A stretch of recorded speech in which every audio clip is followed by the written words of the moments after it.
Good evening again, everyone. My name is Oluwatoyin, and I have the privilege of being the founder of Toyin Talks Talent T3.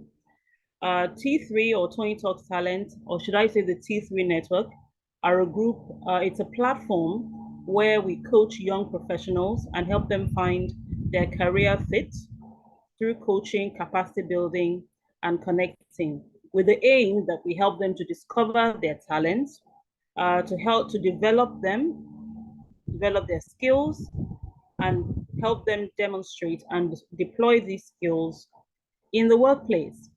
This year, one of our goals is global fitness, which means that we are gearing ourselves up to be able to compete favorably with our comrades in other countries. We are well aware that the world is now a global village. There are very few barriers that prevent us from reaching the greatest heights that we desire to. We're going to be sharing a feedback form at the end of the session, where we're going to be asking you if you'd like to participate in more of these sessions and if you want to join the T3 network. This is one of our initiatives. It's a monthly session that we have to upskill ourselves and continue to ready ourselves for the ever-changing world of work. And I'm sure you will agree with me that it's very hard to predict where the world of work is going to go next, because it's almost changing on a daily basis. For those of us who are still catching up with the ChatGPT and other such AI tools, I could go on and on, we are well aware. But there are some things that don't change, and that is your behavioral characteristics, your behavioral skills, your attributes, those things that when layered on top of your technical skills, make you a unique standout in the workplace. We're going to be addressing some of those items today, as well as technical skills, which I'm sure Edememe is going to be talking a lot about. Please, Edememe, you'll do me a favor. Once you come on, you will please help me pronounce your name properly so that I don't continue to, retranslate the lovely name that your parents gave you. Okay, so right before she comes on board, I am going to read her profile. Give me a minute to share my screen.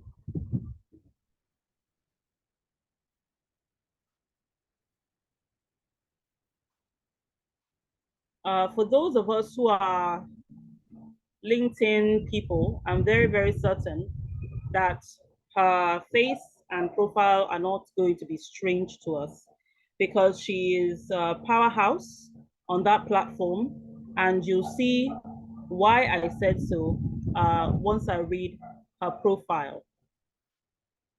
So Edememe or Edememe should be so kind as to help me pronounce this. She's a lover of Jesus Christ. And I'm going to make a point because she makes a point about saying this. She's passionate about helping women and young professionals build confidence to pursue their dreams so that they live prosperous and fulfilling lives. She says she's married to the love of her life. That is fantastic, as am I. We pray that prayer for those of you that are the up and comers, blessed with children and a thriving career. She believes that women can and should have it all. I want just to point something out here. Sorry if I'm going into teacher mode. When someone orders her bio in this way, she tells you what her priorities are. And as much as I am a firm believer that women have a place in the world of work and can make tremendous impact, putting our faith and our family first is always going to be something that stands out to me. We should know that no matter how high we go in our career, we show where our priorities are. Now, after speaker, I can testify to that. I'm a seasoned professional with almost 15 years of varied and progressive experience across tax and human resources. Two things that you wouldn't currently pair together. She currently serves as an associate director in one of the big 4 firms in Nigeria. She was recently recognized as one of the top 100 career women in Nigeria, and nominated for the Strategic African Women in Leadership 2021 Trailblazers Award and awarded Coach of the Year by the Iconic Brand Awards. I'm going to stop sharing now, and I'm going to ask everyone to join me with a virtual clap, virtual hi, just any way you want to do it. Welcome, Edememe. But like I said, please pronounce your name for me first. I've called you all manner of things in my mind. I think it's your name. I don't want to ruin it. So please go ahead. You have the floor. Thank you. Thank you so much, Oluwatoyin, for the beautiful introduction. And thank you so much for the applauses in the comment section. Thank you so much. Thank you to Oluwatoyin and the T3 community for having me here. I mean, it's impactful what it is that you're doing with Toyin Talks Talent. And I hope that you recognize how much impact you're making in the lives of people now and in the future. Because for some, this is a foundation on which they will build mansions. For others, it's a stepping stone from where they are. But in the lives of everyone who passes through the T3 community, it is clear that you're making an impact. So well done, well done, well done, Toyin. Okay, I also want to say good evening and thank you so much to everyone who is here. I mean, you could have had a million things to do on a Saturday evening, but you chose to be here. For me, it puts you forward as someone who is forward thinking and someone who has their priorities right. So thank you for choosing to invest in your career. Thank you for being here tonight. Thank you so much for being here tonight. I'm going to be sharing my screen in a second, but while that is going on, can you just put in the comment section an adjective that describes you and starts with the first letter of your name? Did we get that? An adjective that describes you that starts with the first letter of your name. Let's go. Who's going first? My eyes on the chat box. An adjective that describes you and starts with the first letter of your name. Let's go, let's go. An adjective that describes you that starts, oh, awesome, awesome. Thank you. Thank you, Adijat, ambitious Adijat. Thank you, delectable DG. Thank you. DG is my husband, and in fact, I need to celebrate DG. Every single speaking engagement that I have, my husband comes along with me. I celebrate your support. I celebrate you for always, always being there for me and always allowing me to fly. Thank you so much, DG. God bless you. We have energetic Eunice, tenacious Taiwo. Awesome, awesome. Can we keep it coming? An adjective that describes you that starts with the first letter of your name. Okay, so I'm putting mine in the chat box. Energetic Edememe. Yes, that's my name. It's like you're singing Edememe. Edememe. Okay, Amiable Adeyinka. Awesome, awesome. Okay, so I'd like to know how many years of experience the people in this room have. So you can just put Organized Oluchi, well done. Tenacious Tino Ade, thank you. How many years of experience do you have? So I know the kind of people I'm talking to. If you know me, you know that I like to simplify my content. So a lot of what you'll be hearing today is simplified, because I find that when people struggle to understand something, they just jettison it all together. And what we're going to be discussing today is so valuable that we must simplify it. So, okay, so Daniel has 1 year of experience. Kind-hearted Kebab, awesome. Adeyinka has 5 years. Please, can you keep it coming? How many years of experience do you have? Okay, Nosa has 8. Adijat has 19. Okay, Aziz has 5. How many years of experience do you have?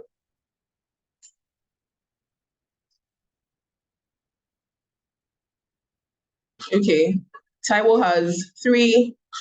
Eunice has 5. Omopobola has 11. No, it doesn't have to be HR. I mean, there are other careers apart from HR. Tino Ade has 7. Okay, awesome. Thank you. I just wanted to get a feel of the spread in the room. Okay, please let me know if you can see my screen. Can you see my screen? Is it on? Can you see my screen? You can see your yes. screen. Oh, thank you. Thank you so much. Thank you. Okay, so I am here to talk to us about how to position ourselves as people of value at work. And you know, the great thing about this topic is that every one of us, these are things that every one of us can do, and these are things that every one of us can become. the sky is literally big enough for everybody to fly. There doesn't have to be only one high flyer in your organization. No, the sky is big enough for everyone to fly. Okay. For some reason, Daniel is writing on my screen. Okay, so how to position yourself as a person of value at work. And I'm going to be sharing based on my knowledge, based on my experience. And I'd like to hear from you as well. Because when I go for speaking engagements, I realize I'm not an island of knowledge. So I'm also interested in learning as well as sharing. Okay, so Sonia already read through my profile, and it's a beautiful profile, glory to God. But at the heart of it all, my utmost desire is that everyone who encounters me, especially women, they evolve into their most magnificent self. The Bible says that when God created us, he looked at everything that he had created and he saw that it was good. For God to say that something is good, he meant that it's good. But sometimes there are gaps between where it is that we are now and where God would have us be. And so for me, I am passionate about helping close that gap between where people are and where they should be. Yeah, so that gives me the most fulfillment, helping people evolve in their careers, evolve in their personal lives, evolve in their goals, evolve in their vision. That gives me the most commitment, the most fulfillment, I meant. Okay. No worries, Daniel. Okay, in terms of the outline, we are going to be considering 5 items. The first is, what are the qualities of a top talent? And when I go through this, I want you to just think about, there are some things that you know already, right? But the difference always comes with execution. Yes, you know this, but are you doing anything about it? So I want today's session to be different from you in that you decide that this is a session that I am going to run with the action points I'll be hearing, right? So for example, when we go through qualities of a top talent, I want you to sincerely ask yourself, and that's one of the things, to thyself be true. You've got to ask yourself, which of these qualities do I have? Which of these qualities do I not have? And how can I come up with strategies to ensure that I have those qualities and exhibit those qualities? And then the next is how to articulate the impact that you make, after which we'll go to teamwork versus me work. And this is very important because it's so easy to get lost in a team. Oh, how do I tell my boss that I'm doing this? Yes, I'm working in a team, but I actually brought this to the table without making it sound like I'm not a team player.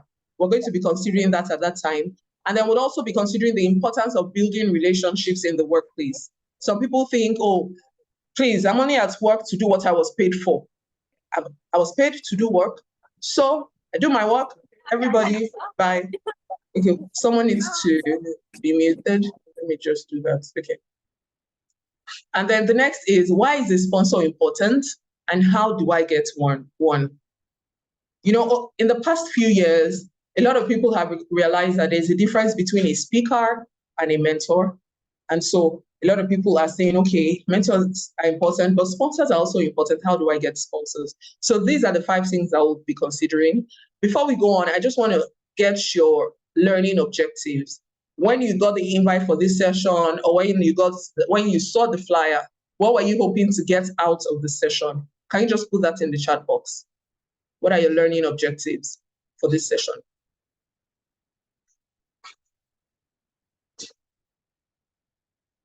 Can we put that in the chat box? Well, I find that the easiest way to get value from every session is deciding in advance what it is that you want to get out of it. So that by the time you get it, you realize, oh, I got this. So it's not you're coming wanting nothing, and then you get something and you're not even sure, oh, did that answer the question I had? All of that. So I'd just like to know what were your objectives? What are you hoping to take out of this session? Can you just put that in the chat box?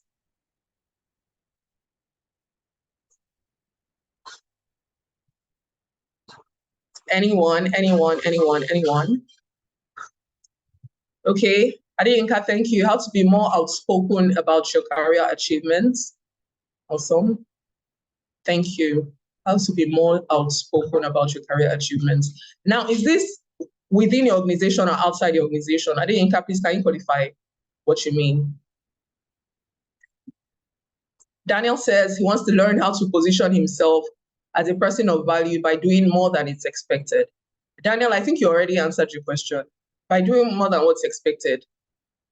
Owolabi says, how to become a valuable asset at the workplace. Okay, awesome. Kabab wants to learn how to stand out. Awesome, thank you so much. Okay, Adeyinka says internal and external, thank you.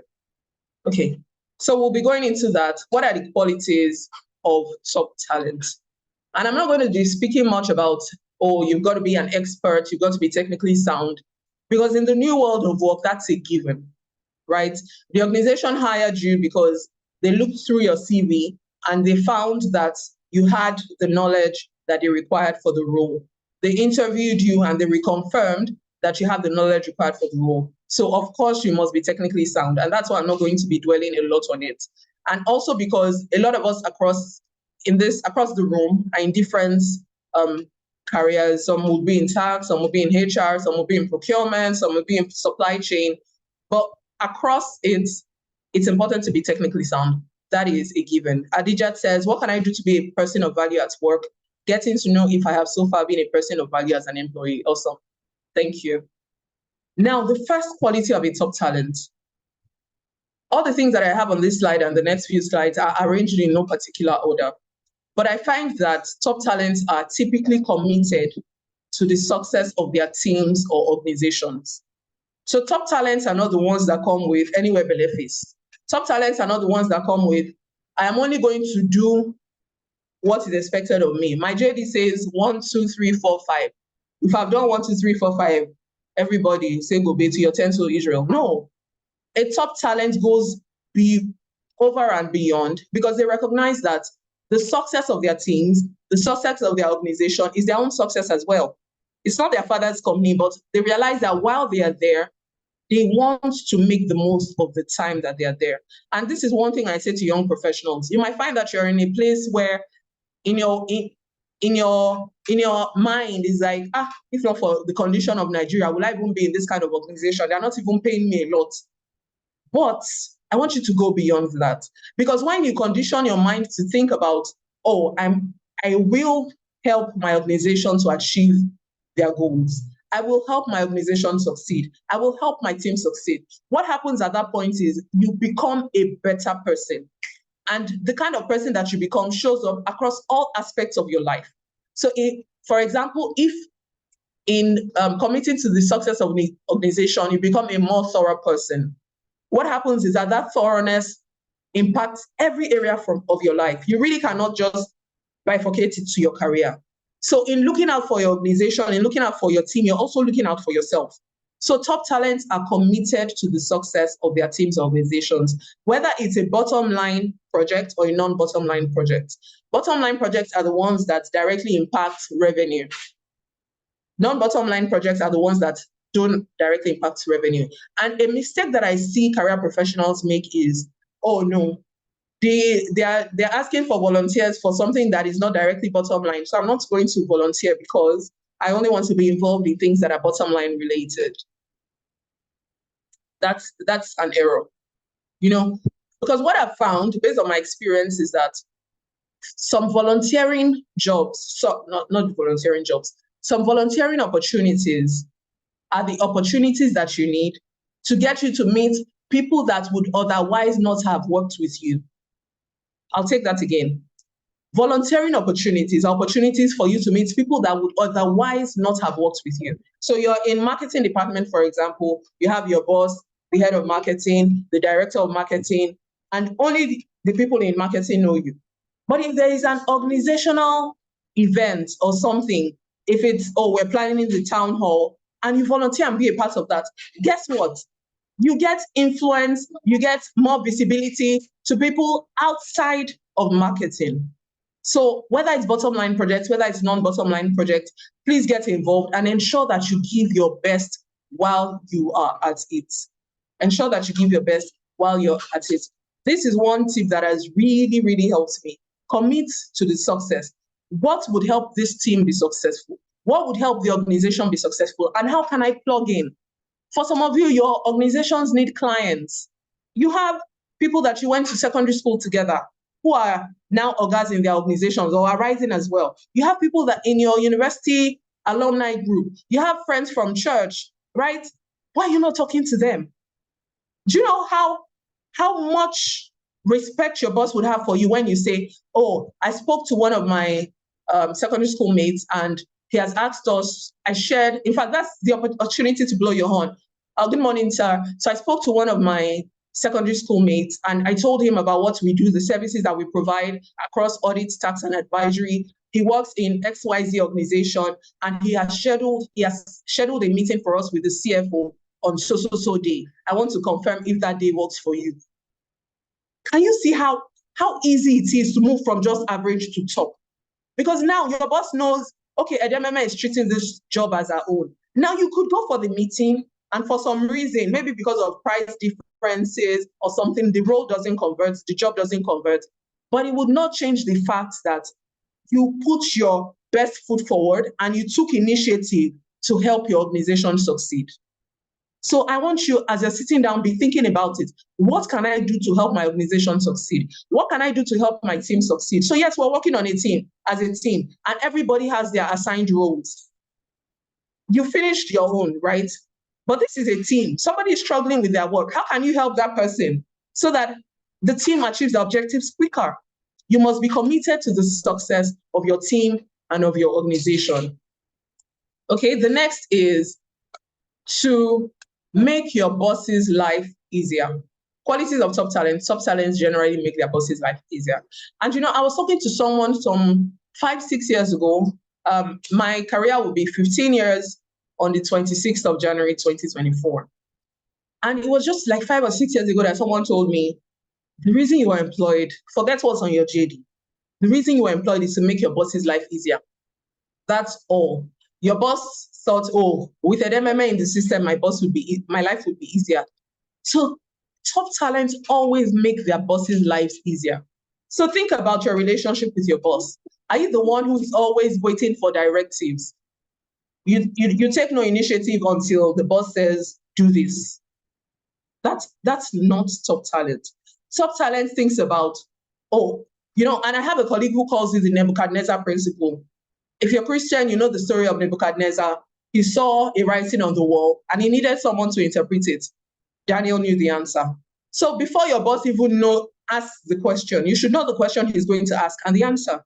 So make your boss's life easier. If there's even something that your boss doesn't like doing that you can learn and take up, by all means do that.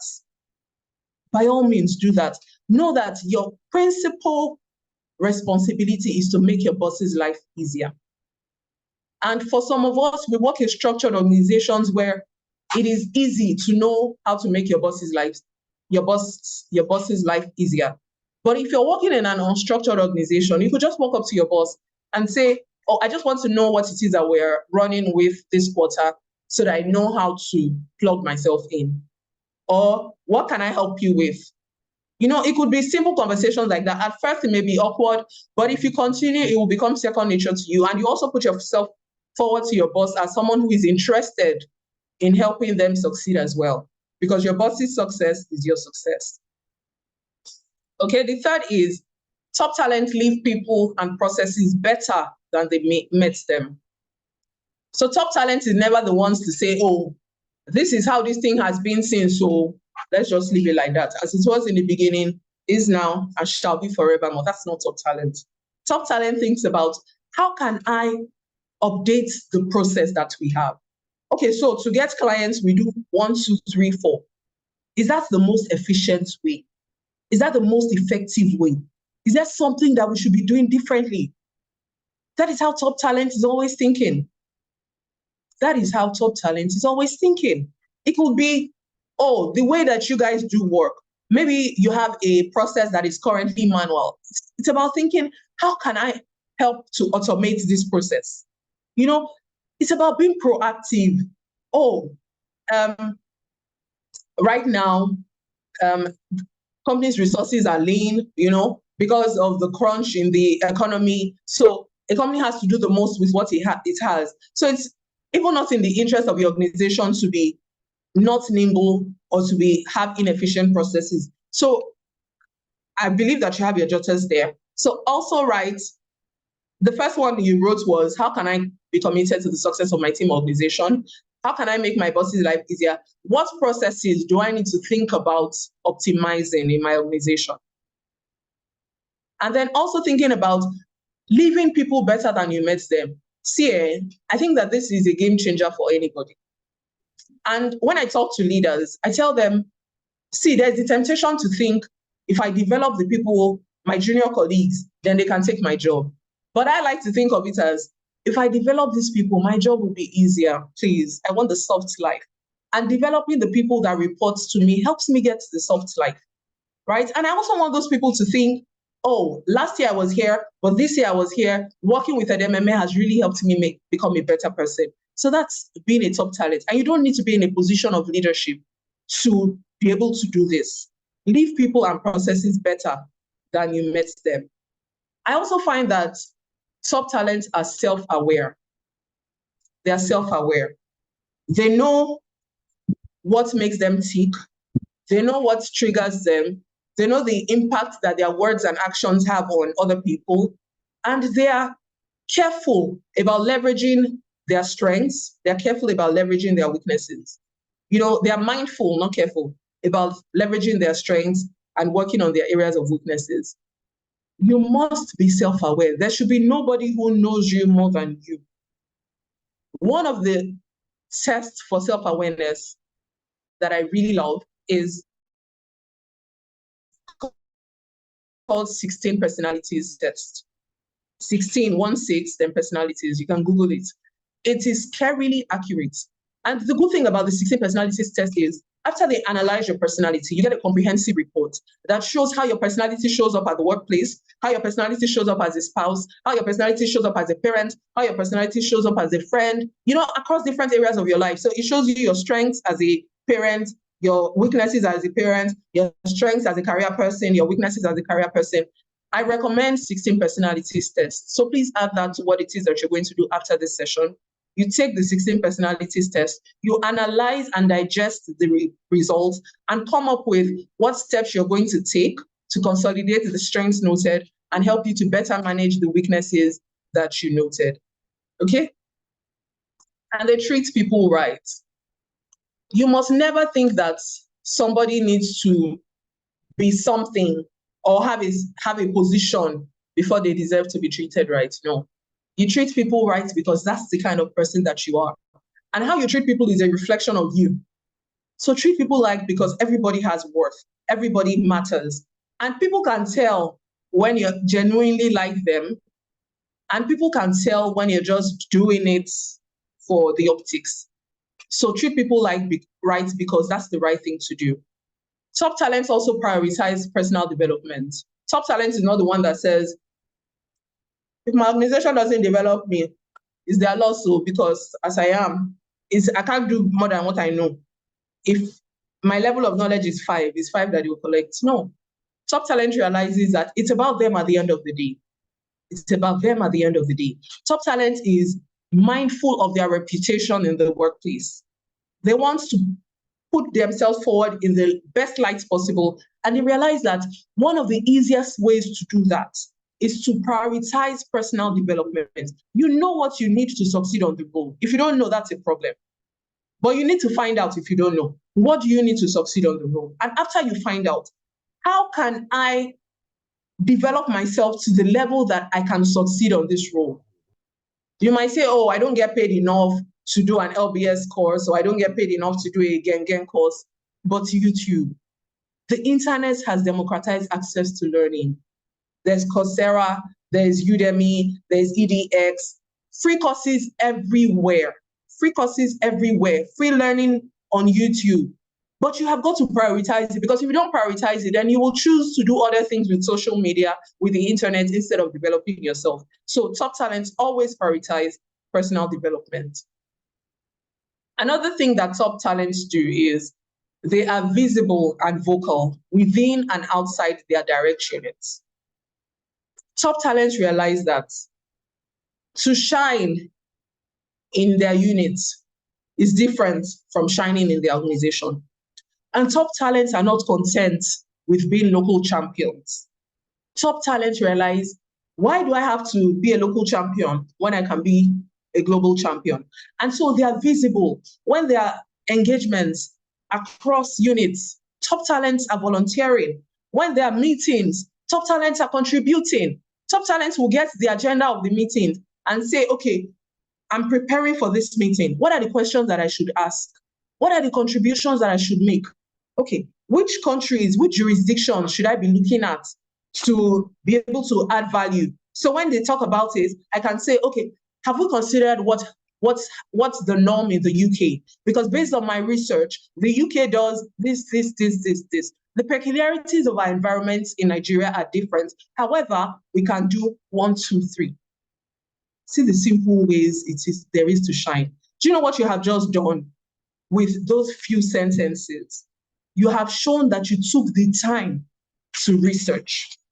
You have shown that you took the time to study the agenda and plan ahead. You have shown that you value contributions. You have shown that you value making a difference just by that simple act. So top talents, they are visible, they are vocal. Don't be the one that comes to meetings and nobody hears your voice. Ask questions. Contribute to discussions. Somebody could say something and then you have another idea around that thing. It could be, oh, great contribution, Edememe. I really like that. I was also thinking we can update that with 1, 2, 3, and it will make the process more efficient. But great contribution. Don't come for meetings just to fulfill all righteousness. Don't come for meetings just because I got an invite. Come for meetings to, 1, add value to the meeting, 2, showcase yourself as somebody that people need to have in their meetings. Okay? The 7th one is top talents really care about their work. They really care about their work. For them, it's not, I will do great only if I'm paid well. It's, I am here, I have a reputation for doing great work, and it doesn't matter whether or not I'm paid my worth, but while I am here, I will do great work. Do you know how many people have in their areas of, so they're in one organization and they're not being paid their worth, but they're giving their best, and their boss leaves to another organization and their boss takes them along and negotiates a higher salary for them? Have you heard of people like that? If you have, just type yes in the chat box. Yes in the chat box. I know people who have moved with their bosses like 3 times. So their boss gets a new job and says, oh yeah, Edememe, follow me. Follow him. The boss moves to another place, Edememe, follow me. The boss moves to another place, Edememe, follow me. Yes, I see yes in the chat box. And that's because they took time to prove to their bosses that they are people that can add value. So imagine if they were just like a decical. The opportunity would have come, but they wouldn't have been prepared. And one of my mentors, Bankole Williams, he says, opportunity meets you at your default. It doesn't give you advance notice. So it's in your best interest for your default to be excellence, because the opportunity will meet you at your default. Okay, so top talents are responsible. This is my work, I will get it done. Top talents own their jobs. Top talents are accountable, they are proactive, they are thinking about, they're going to the boss with, I was just thinking about this. And their boss says, okay, let's edit this way, let's do this, let's tweak it a little. Not them waiting for their bosses to tell them what to do. They are resourceful. You might not have the resources that you need, but you can leverage people in other units in the business. You can leverage your contacts outside of the business. You must be resourceful if you're serious about being a top talent. And the next is top talents pay attention to their appearance. So when I just started off my career, I used to wonder, these people that are spending plenty money on clothes, why? Like, they didn't employ you for clothes. They employed you because of what you have upstairs. So why are you spending so much money on clothes? Why are you spending so much money on shoes? But it was later that I learned that personal branding, your personal appearance will take you far, because it's only God that looks at the hearts. Man, even the Bible says man judges based on the outward appearance. Now, look at this picture, A or B, in the chat box. Which one do you like? Which one are you attracted to? Which one are you drawn to? A or B? Just put the alphabet in the chat box. You don't need to justify your option. A or B. Okay, I see B, B, B, B, B, B, B, B, B. Why? Why? Why? B, B, B, B, B. Awesome, thank you. Why? Why do you like B? What's wrong with A? See, with B, you can only take like 5 people. With A, you can carry like 14 people at the same time. So A will deliver better for you in terms of size. Mm? And then a lot of people are still saying B because B is presentable. Did you say they'll be all right? Petrina says B is fancy and attractive. Okay, awesome. So all of us have made a decision based on what we saw. Would it make a difference if I tell you that their engine capacity is the same? Would your answer change from B? If I tell you that A and B have the same engine capacity, would your answer still be B? Yes, no, yes, no, yes, no. Okay? Would your answer still be the same? Okay, Adijat says yes, Tinuade says yes, Adeyinka says yes, Oluchi says yes, Petrina says yes. I got a no. Felicia said no. Now, we have done what humans do, and I'm not judging anyone. We have done what humans do. What do? Humans judge after the eyes. You know, someone said, when you're dressing up for work, ask yourself, if they need somebody to run across the street and buy bread and beans, will it be me? Or would they think, wow, with the way Edememe is dressed, it will be an insult to ask her to run across the street to buy bread and beans? So people dress the way you want to be addressed. This is still real life. And so people will judge you based on how you come across. I'm not saying, okay, Olabi says the engine doesn't matter, but the outer part of it. Okay? So it's important. I'm not asking you to break the bank, but I'm saying, even if for now, where you are is affordable thrifts, there are some thrifts that look very presentable and know how to match them. Get a nice top. Get a nice pair of trousers, a nice skirt, get nice shoes. If you're doing okay, go to places where they sell very good okay, or go and buy them by yourself. There are some nice ones on Instagram. Go and look for them. With 2K, 3K, you can get a really nice top. With 2K, 3K, you can get a really nice pair of trousers. And nobody will know that you're wearing okay. So prioritize your personal appearance, because all of us in this room, or most of us in this room, have chosen based on what we saw, and that's what they will do even in your work. So look awesome, and then top it up by being technically sound, top it up by having all the other attributes that we said that top talents have, and trust me, you're going to fly. Now, I also took some time to check out what the World Economic Forum has identified as the top skills of the future. You know, in coming up with these skills, they interviewed 883 companies who collectively employ more than 11.3 million workers across 217 industry clusters and 45 economies. So it's really comprehensive, right? And you'll see, the reason I left the one for 2022, even though we're in 2023, is because I want you to see the shift. I want you to see the shift. In 2022, manual dexterity was declining. In 2022, manual dexterity was not even a growing skill. And now when you come to 2025, manual dexterity is not even there at all. So it's the world of work is shifting. You need to ask yourself, am I positioned for 2025? Am I positioned for the skills that the world of work requires in 2025? Right? Do I have analytical thinking? Am I innovative? Or am I content with the status quo? Am I thinking about how can I make our processes better? How can I make our business better? How can I make my team better? How can I make people better? How can I think on my feet?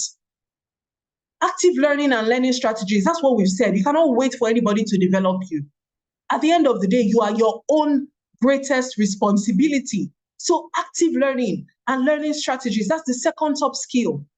That's the second top skill. So if you're waiting for people to prompt you before you learn, then you need to catch up. The third one is complex problem solving. As the world evolves, there'll be a lot of complex problems. And it is in your best interest to position yourself as someone who can solve complex problems. And how do you exercise your muscle to solve complex problems? By solving the little problems right now. What are the little problems on your team? What are the little problems that you've noticed with the organization that are preventing it from meeting its budget, that are preventing it from being nimble? Exercise your problem-solving skills with those small problems. And then you'll find that it's easier for you to do so with complex problems. Critical thinking and analysis, creativity, originality, initiative. How can you be more creative? How can you bring your creativity to bear? Because some of us outside of work, we are so creative. But when it comes to work, we're treading carefully. Why? You're doing yourself a disservice. You must be original, be authentic. There's no point trying to be like someone else. There's something special in you that the next person doesn't have. So be creative, be original, and then lead. Leadership and social influence. Leadership and social influence. What number is it this year? It's number 6 for 2025. In 2022, it was number 7 growing. So you see that it has bumped up, right? So leadership, and leadership is not a function of your title. It's not, oh, I'm not a manager yet, so I can't lead. I've seen entry-level people who are like leading their teams. So how do I lead? What is leadership? Leadership is influence. Leadership is you being able to inspire others to move the team towards a collective goal. That's leadership. And you don't need a title to be a leader. So leadership and social influence. What is social influence? Social influence is the influence that you have among your peers. Social influence is the influence that you have in your organization. Social influence is the influence that you have online. And every one of us can build it. Every one of us can build it.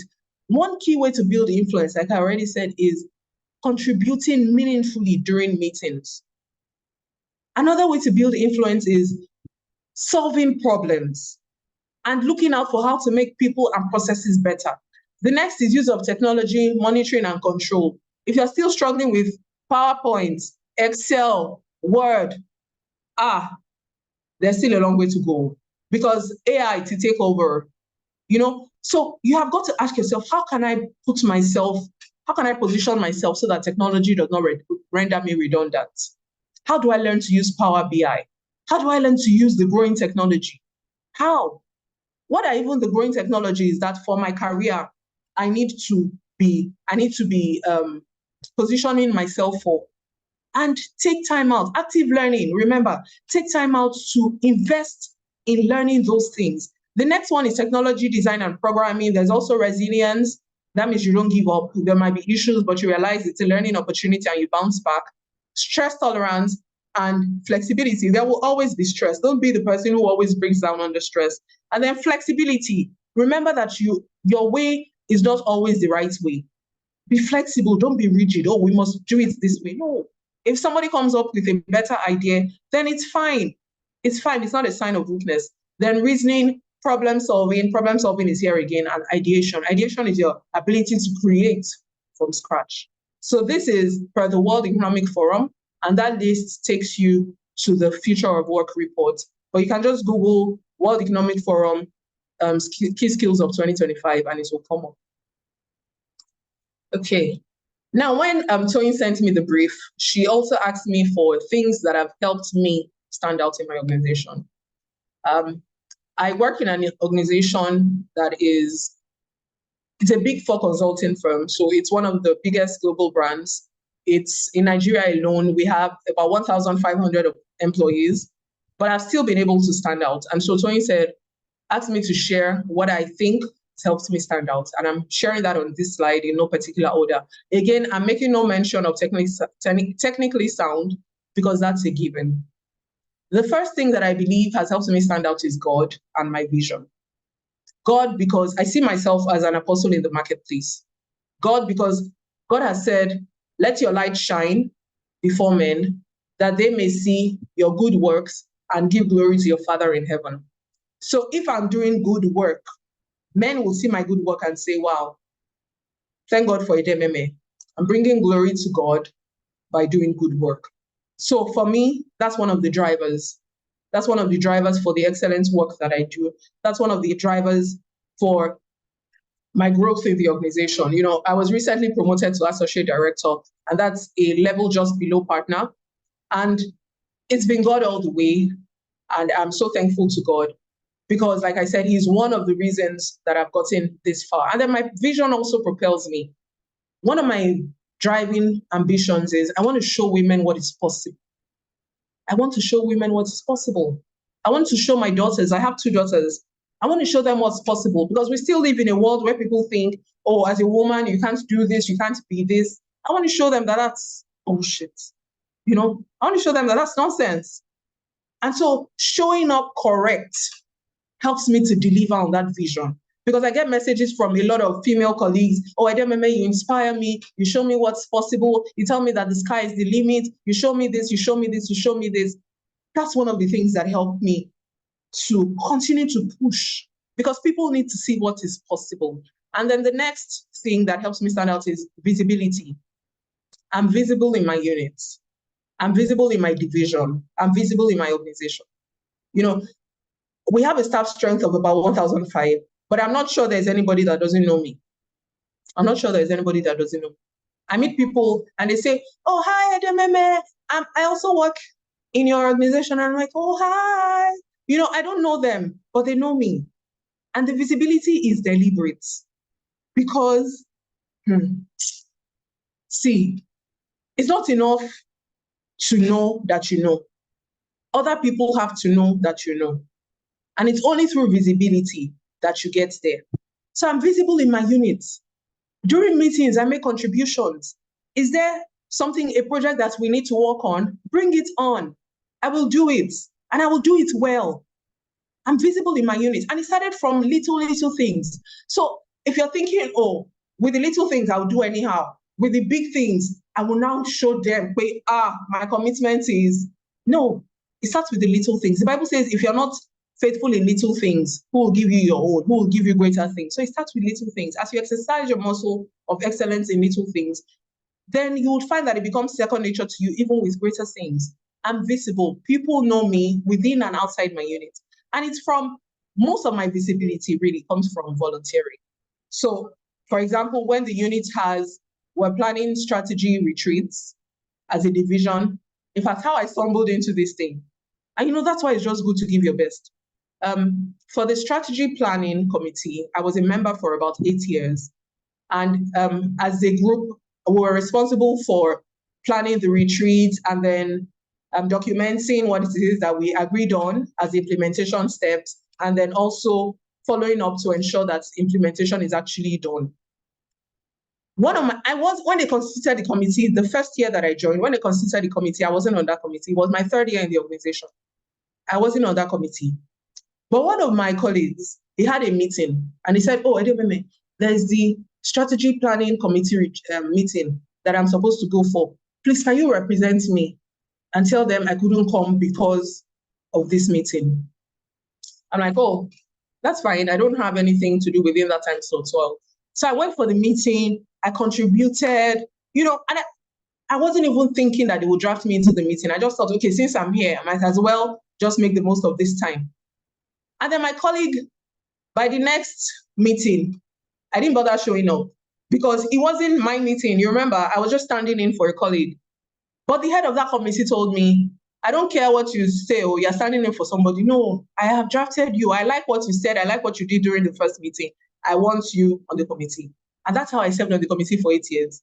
And I kept saying, see, I'm already old in this. How will I be doing this? And they said, no, I want, as they were passing over the baton of leadership, they were telling, just get Edememe on your team, just get Edememe on your team. And so the new person will draft me into the team.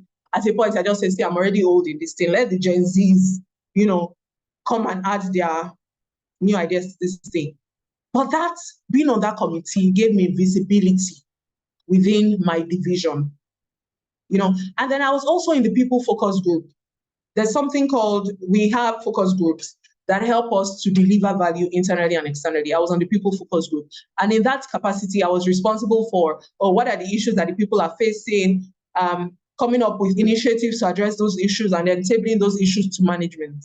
I wasn't doing it for any recognition. Anyone who knows me knows that I'm a people person. I like people to be happy.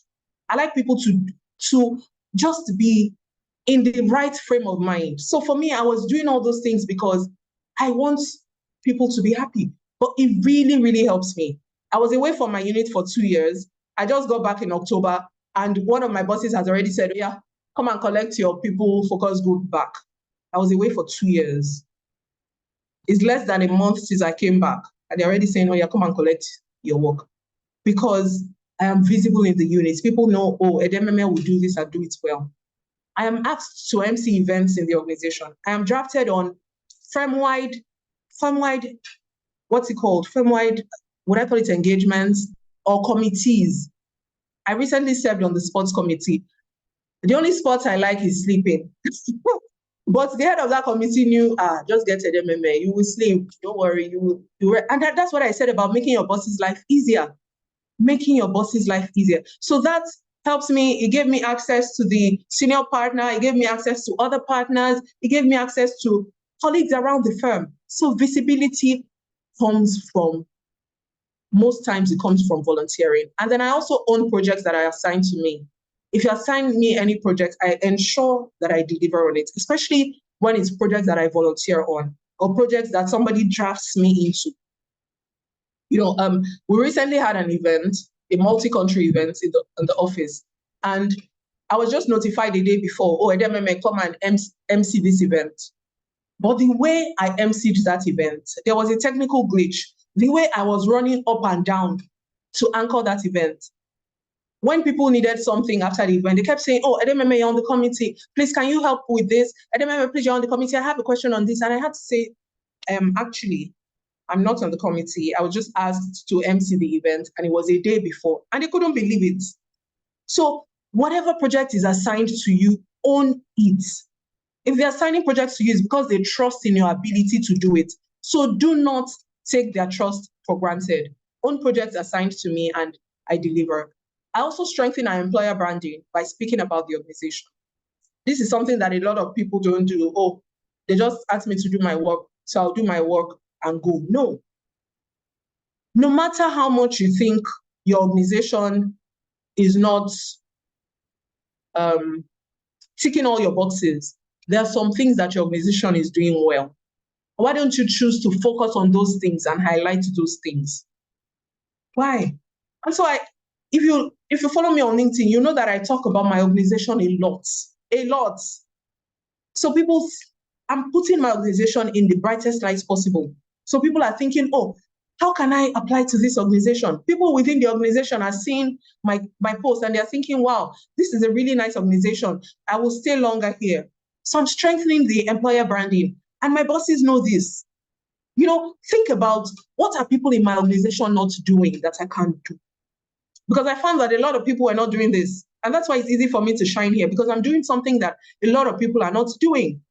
And when you speak positively about something, it also changes the lens through which you see that thing. So it's important. This is what I do. And then the next thing I do is I have a strong personal brand. I am deliberate about building my personal brand. What is your personal brand? It's not who you are on social media. It's what comes to people's minds when they think about you. What comes to people's minds when they think about you. And you know, the beautiful thing about this, about your personal brand, is you can determine how people perceive you. You can determine how people perceive you. Okay, so now I'm going to the chat box. I have a question, right? So if you receive an email, where's the chat box not showing? If you receive an email from someone, the email is poorly worded, poorly punctuated. You read it 5 times, it doesn't have head or tail. You're wondering, what is this person trying to say?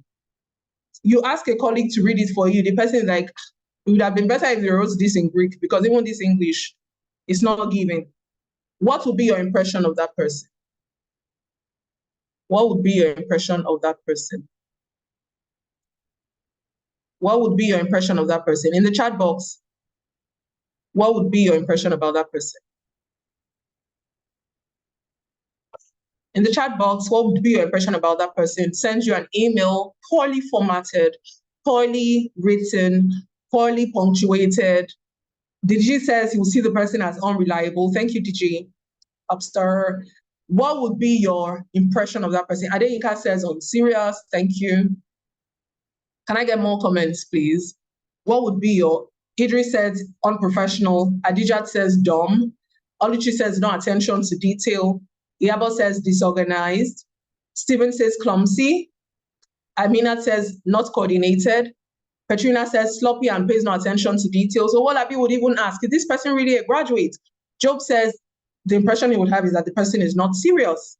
So can you see how we have all perceived this person based on one email that the person sent? This person had a chance to help us perceive the person differently. But this person gave us work that made us perceive this person this way. Elizabeth says she'll think the person is confused. Charles says he'll think the person is not organized. And you see that the perception is based on what the person did. So you must always ask yourself, whenever you're sending deliverables forward, ask yourself, is this the best that I can do? Because people will shape their perceptions of you based on what you do, how you present yourself at work, how you show up in meetings, your personal appearance. It is you that drives people's perception of you. So if there's anyone on this call thinking, oh, my boss, I don't like the perception my boss has of me, that's what you showed him. That's what you showed him. And that's on period. Because this simple exercise, we've already seen that we judge the person based on what the person showed us. Now, let's do another exercise, still in the chat box. Have you ever found yourself making an excuse for a person that is a high performer?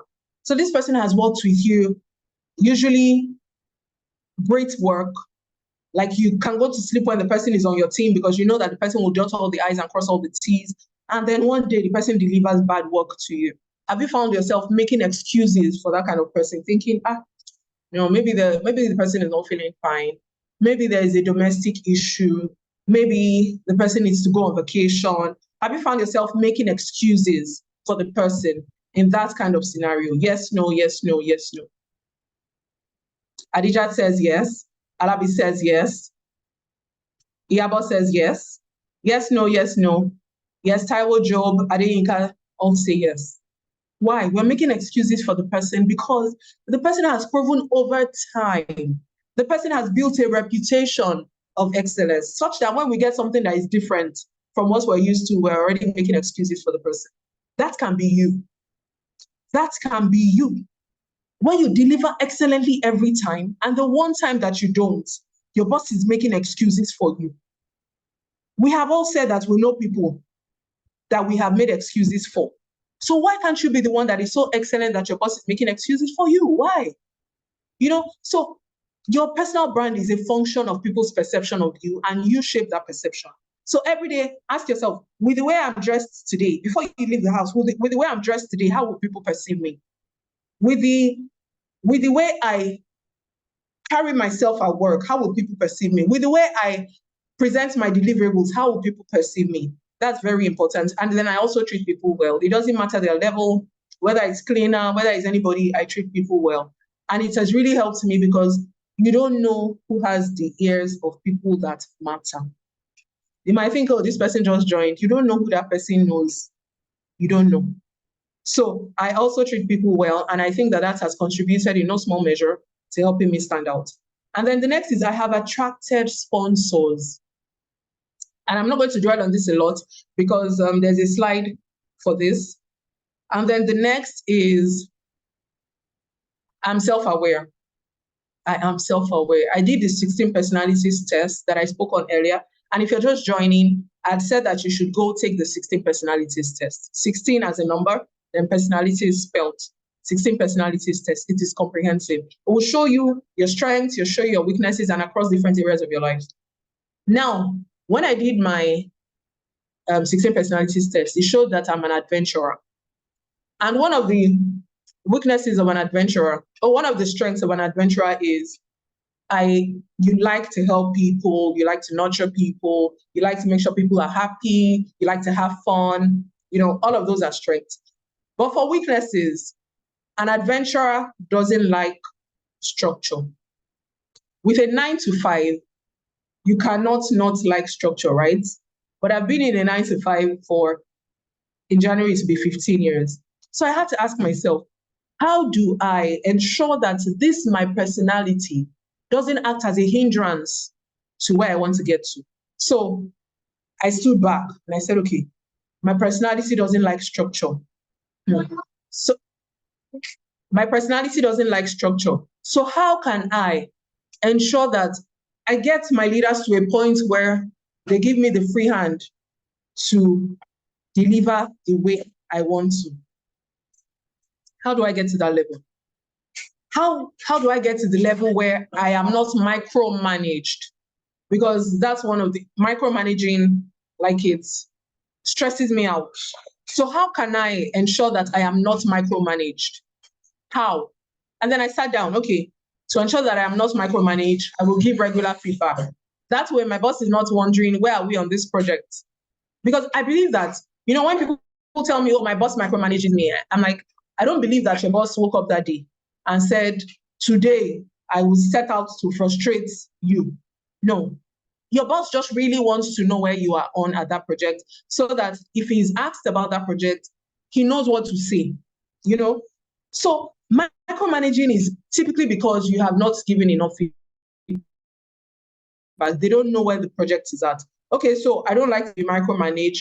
How would I avoid being micromanaged? I will give regular feedback. Okay, so yeah, good afternoon. We're supposed to do this. I've reached out to the client and 1, 2, 3, 4. I will give you feedback as soon as I get more feedback. So I'm giving regular feedback. So that helps my bosses to trust me and they don't micromanage me, which is great for me. And then how do I ensure that my bosses give me the free hand? Is by, over time, they give me work to do and I deliver it excellently.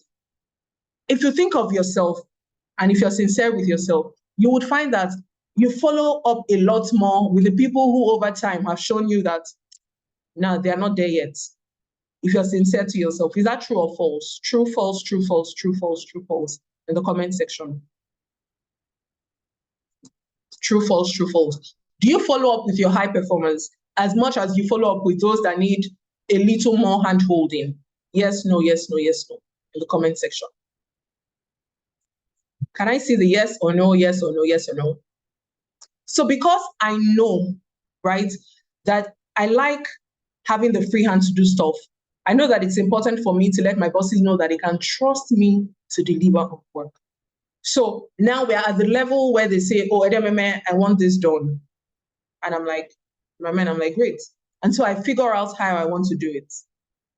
I was talking to one of my bosses recently on the sports committee, and I was just telling him, thank you for giving me the free hand to run this team the way I wanted to.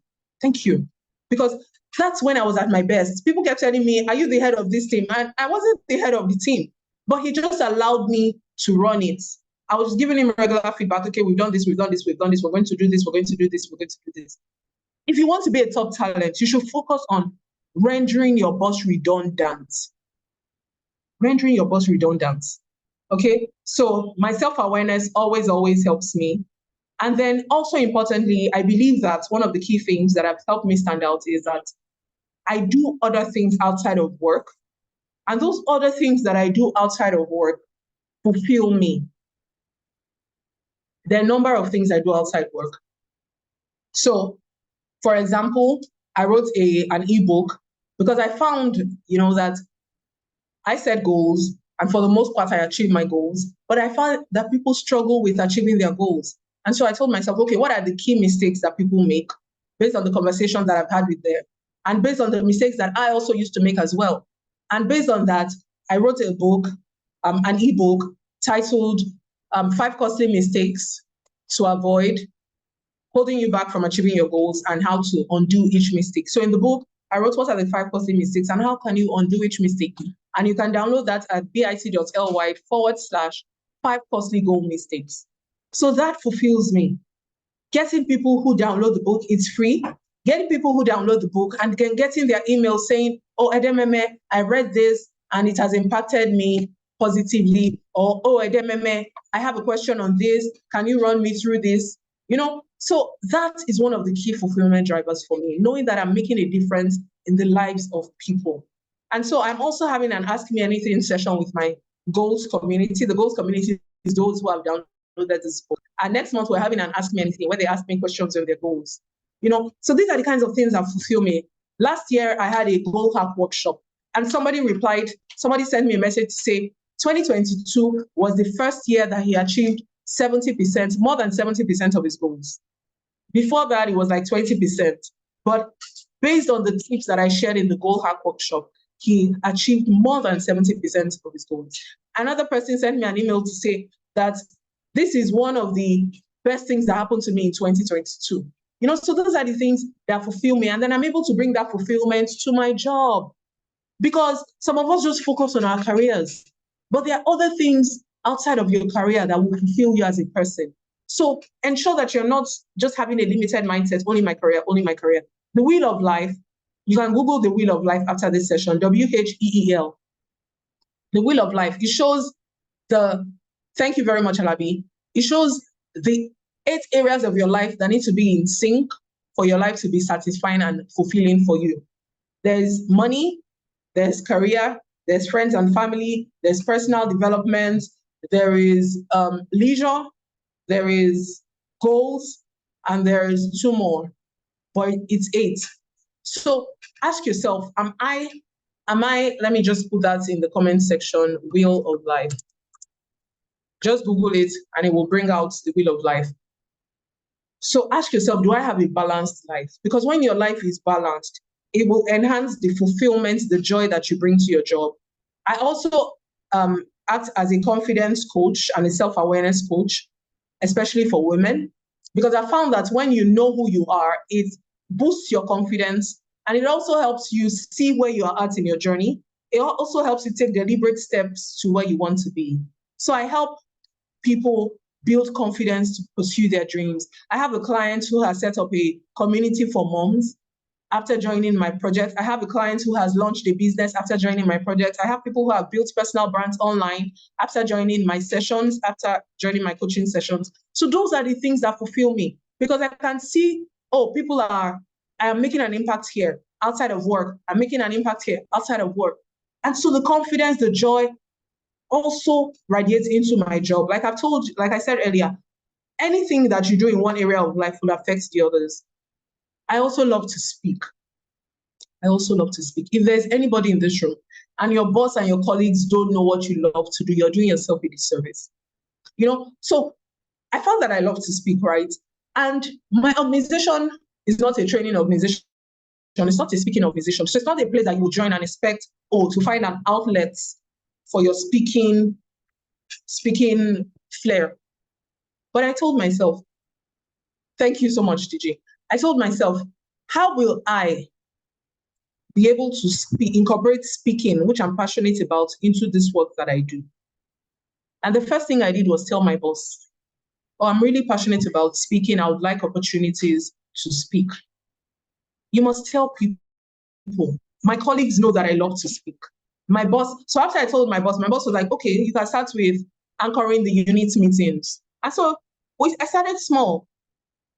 Our Monday meetings, I'll anchor it to the best of my ability. Today, I'm thinking, okay, we'll do a gratitude challenge. We start the meeting with everyone telling us what they're thankful for. Another time, we're starting with this.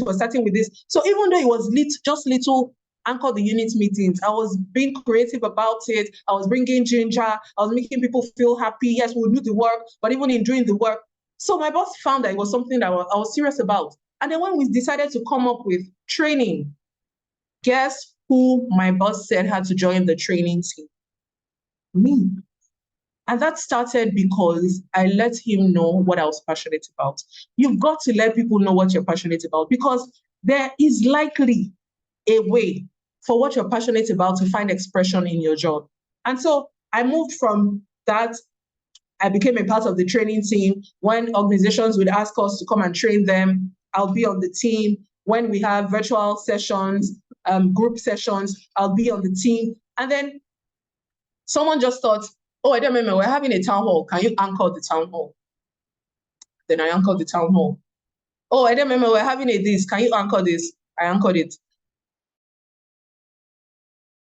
We had the first partner retirement in my division. At that time, I was still on secondment outside my division. I was away from my division for 2 years. I was in another division. But when they wanted somebody to MC the first partner retirement party for my former division, they called me that was in another division. That's because I let them know that I was passionate about it. And when they gave me those opportunities, I delivered. You must learn to value people's trust. If people are calling your name to do something, that must count for something for you. It must count for something for you. So let people know what it is that you're passionate about. I'm also passionate about writing. So if you see, I write a lot on LinkedIn.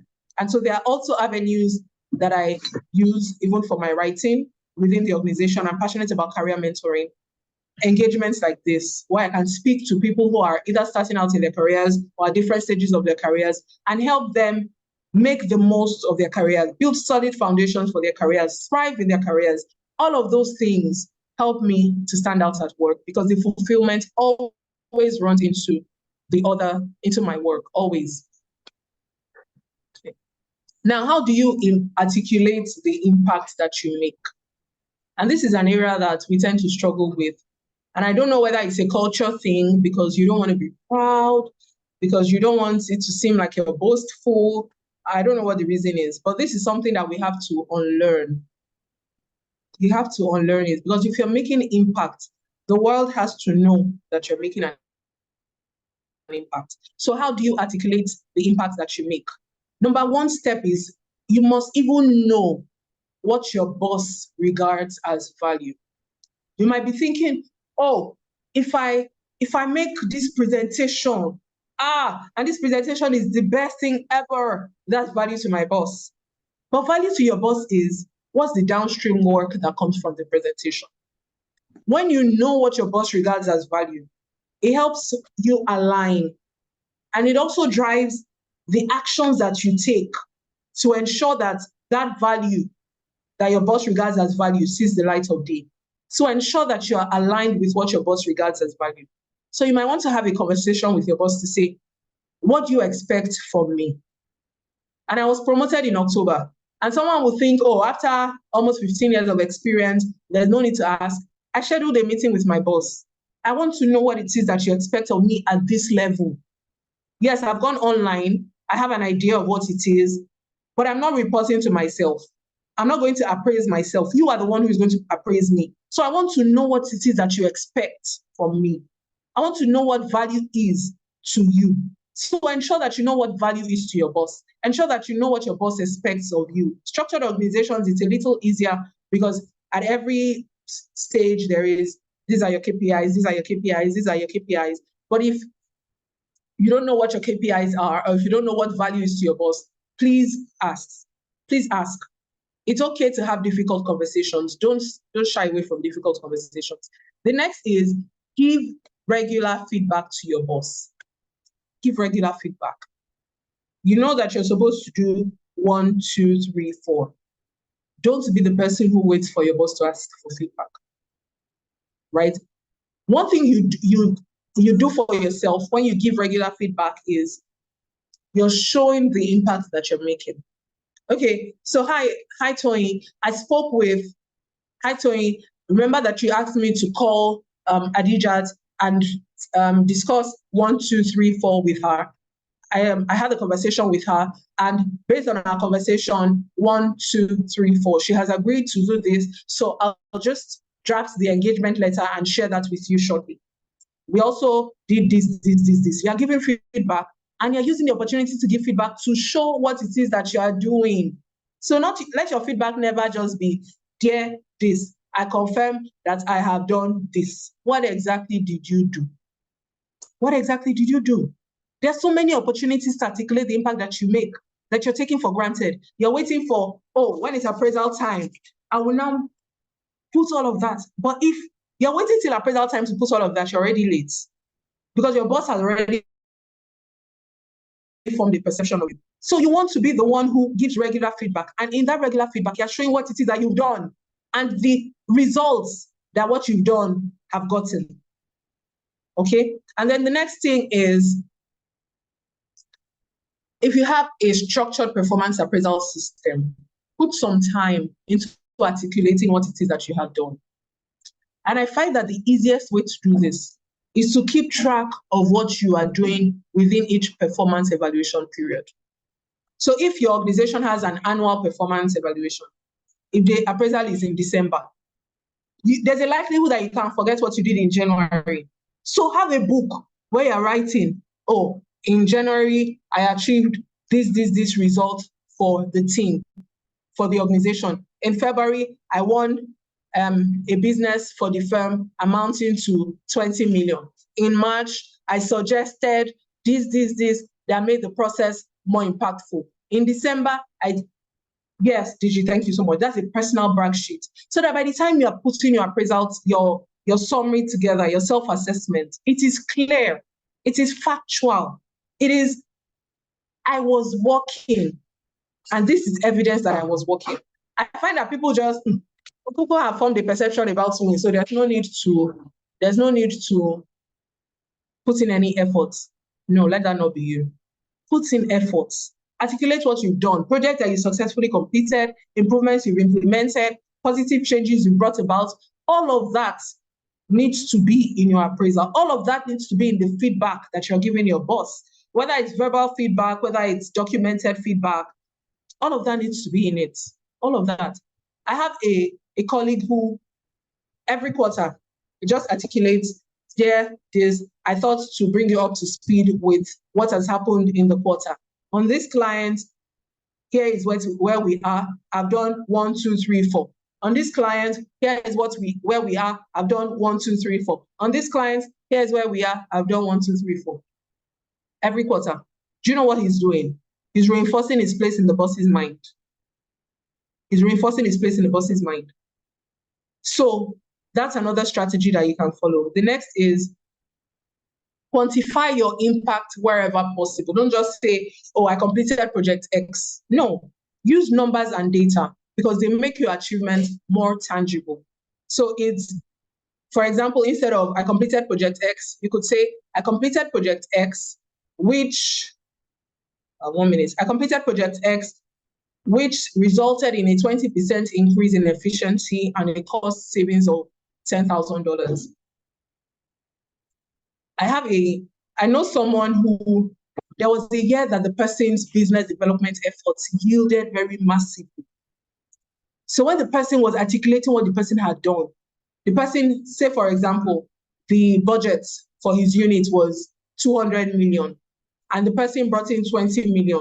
The person said, I brought in work worth 20 million, effectively helping the unit achieve that. No, I brought in work of about 20 million, which constituted 10% of the unit's target, thus effectively contributing to helping the team the unit achieve her targets. So that's it. It's not just I brought work. You quantify the amount of work that you brought in. Tie it to the targets or tie it to the goal. That's very important because that's easy, like an easy way to emphasize the value that you're bringing, the contribution that you're making, right? Never let it just be, oh, I did this, I did 1, 2, 3 mundane, basic things. Even if it's mundane and basic, there's a way you articulate it, there's a way you structure it. You tie it back to the goal of the organization, you tie it back to the goal of the unit, you tie it to the difference that you have made. And then also emphasize how your action directly contributes to the overall success of the organization. I told you about the person who instead of stopping at 20 million said, tied it to 10% of the target. In fact, you can even add, what's the vision of the organization? If your vision of the organization is to enhance market penetration, you now say, I did this, thus helping the organization achieve our objective of achieving market penetration. So you must tie it. You must tie it to what the organization does. You must tie it to the influence, to the impact that you have made. And I just want to mention, I know I mentioned it at the beginning of this slide, but it is not prideful to highlight your contributions. You're just stating facts. Did you do it or did you not do it? You did it. So say what you did. Say what you did and take the glory that comes from doing what you did. You don't want to be the one. See, there are people who may not be working as hard as you, but who articulate what they are doing so well that you have done a lot of work, it will now look like you're playing. It will now look like you're playing. Okay. 1 minute. Okay, I just have a few more slides. In like 20 minutes, Max, I should be done with my slides. Okay, give me a minute.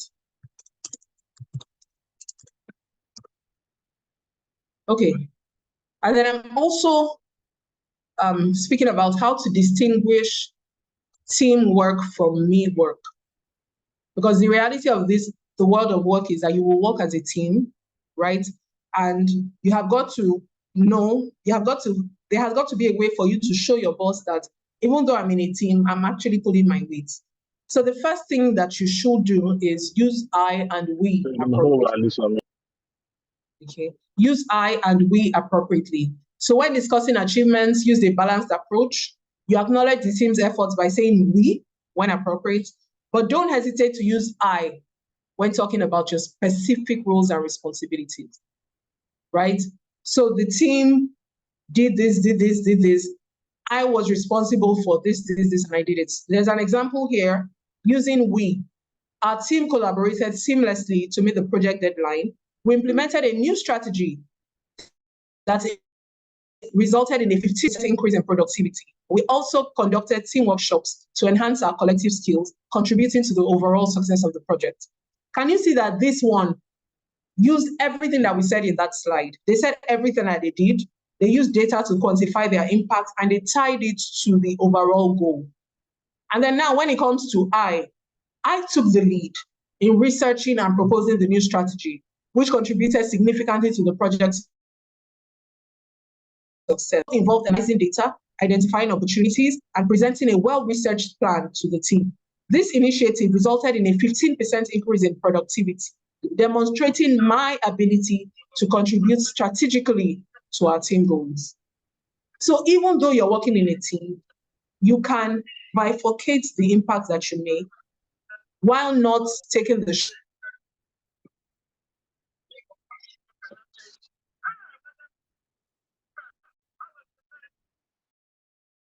shine of the team, okay? And then also document your contributions.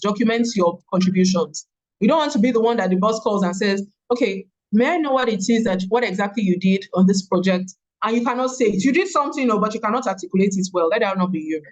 Okay, so being a team player doesn't mean your individual contribution should go unnoticed. Ensure that your impact is recognized and rewarded by communicating your achievements effectively. Okay, the next is importance of relationship building in the workplace. And this is very important because I hear a lot of people, and this was me when I first started my career. You know, I think back on the early days of my career, I didn't used to go for people's weddings. I didn't used to hang out with people after work. Like after I'm here, I do my work, I go home. Once in a while, hello, hi with colleagues. But, you know, the good thing about growing up is that you also mature.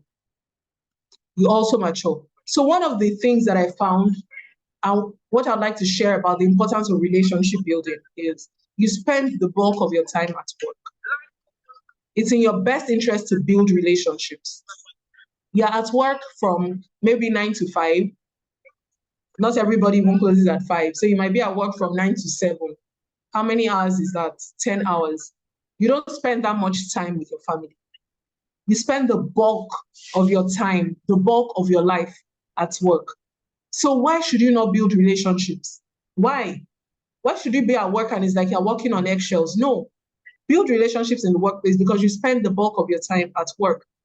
And then by building relationships, it's also easier for you to leverage the skills and the attributes of colleagues.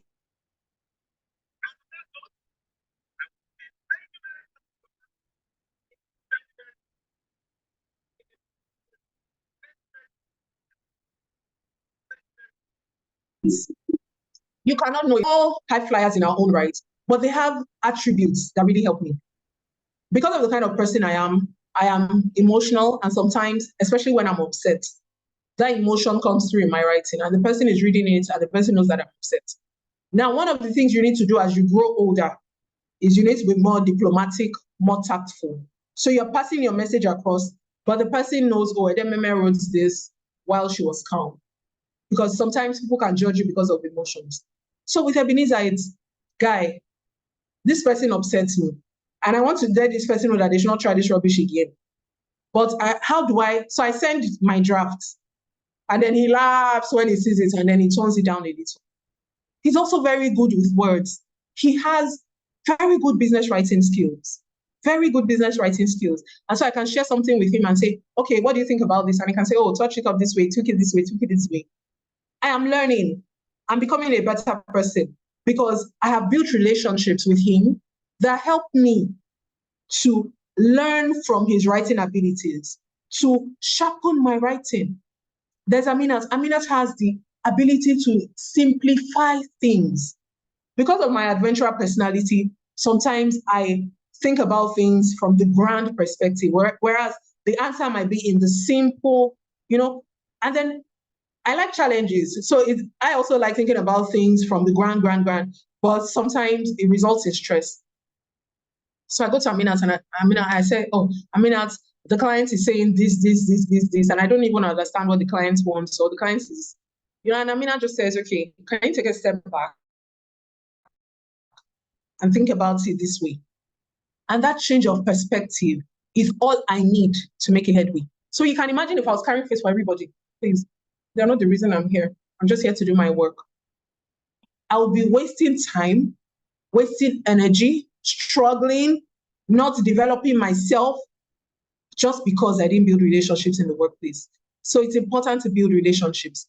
And then building relationships also helps you to give your best.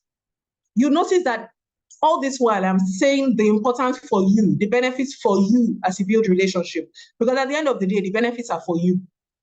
The learnings are for you. It helps you give your best because you will find that when you're with people that you don't have a relationship with, people that you don't really like, you just give the barest minimum and move on. But when you've built a relationship with these people, you really want to help them become better. You really want to help them achieve their objectives. And so you're giving your best, you're going over and beyond because you have built a relationship. And then you never know whose help you need personally and professionally and when. You never know. You never know. In 2020, I needed someone to get me access. I needed access to a minister of the Federal Republic of Nigeria. I don't have that kind of access, but I just put it on my WhatsApp status. I need somebody who knows XYZ minister.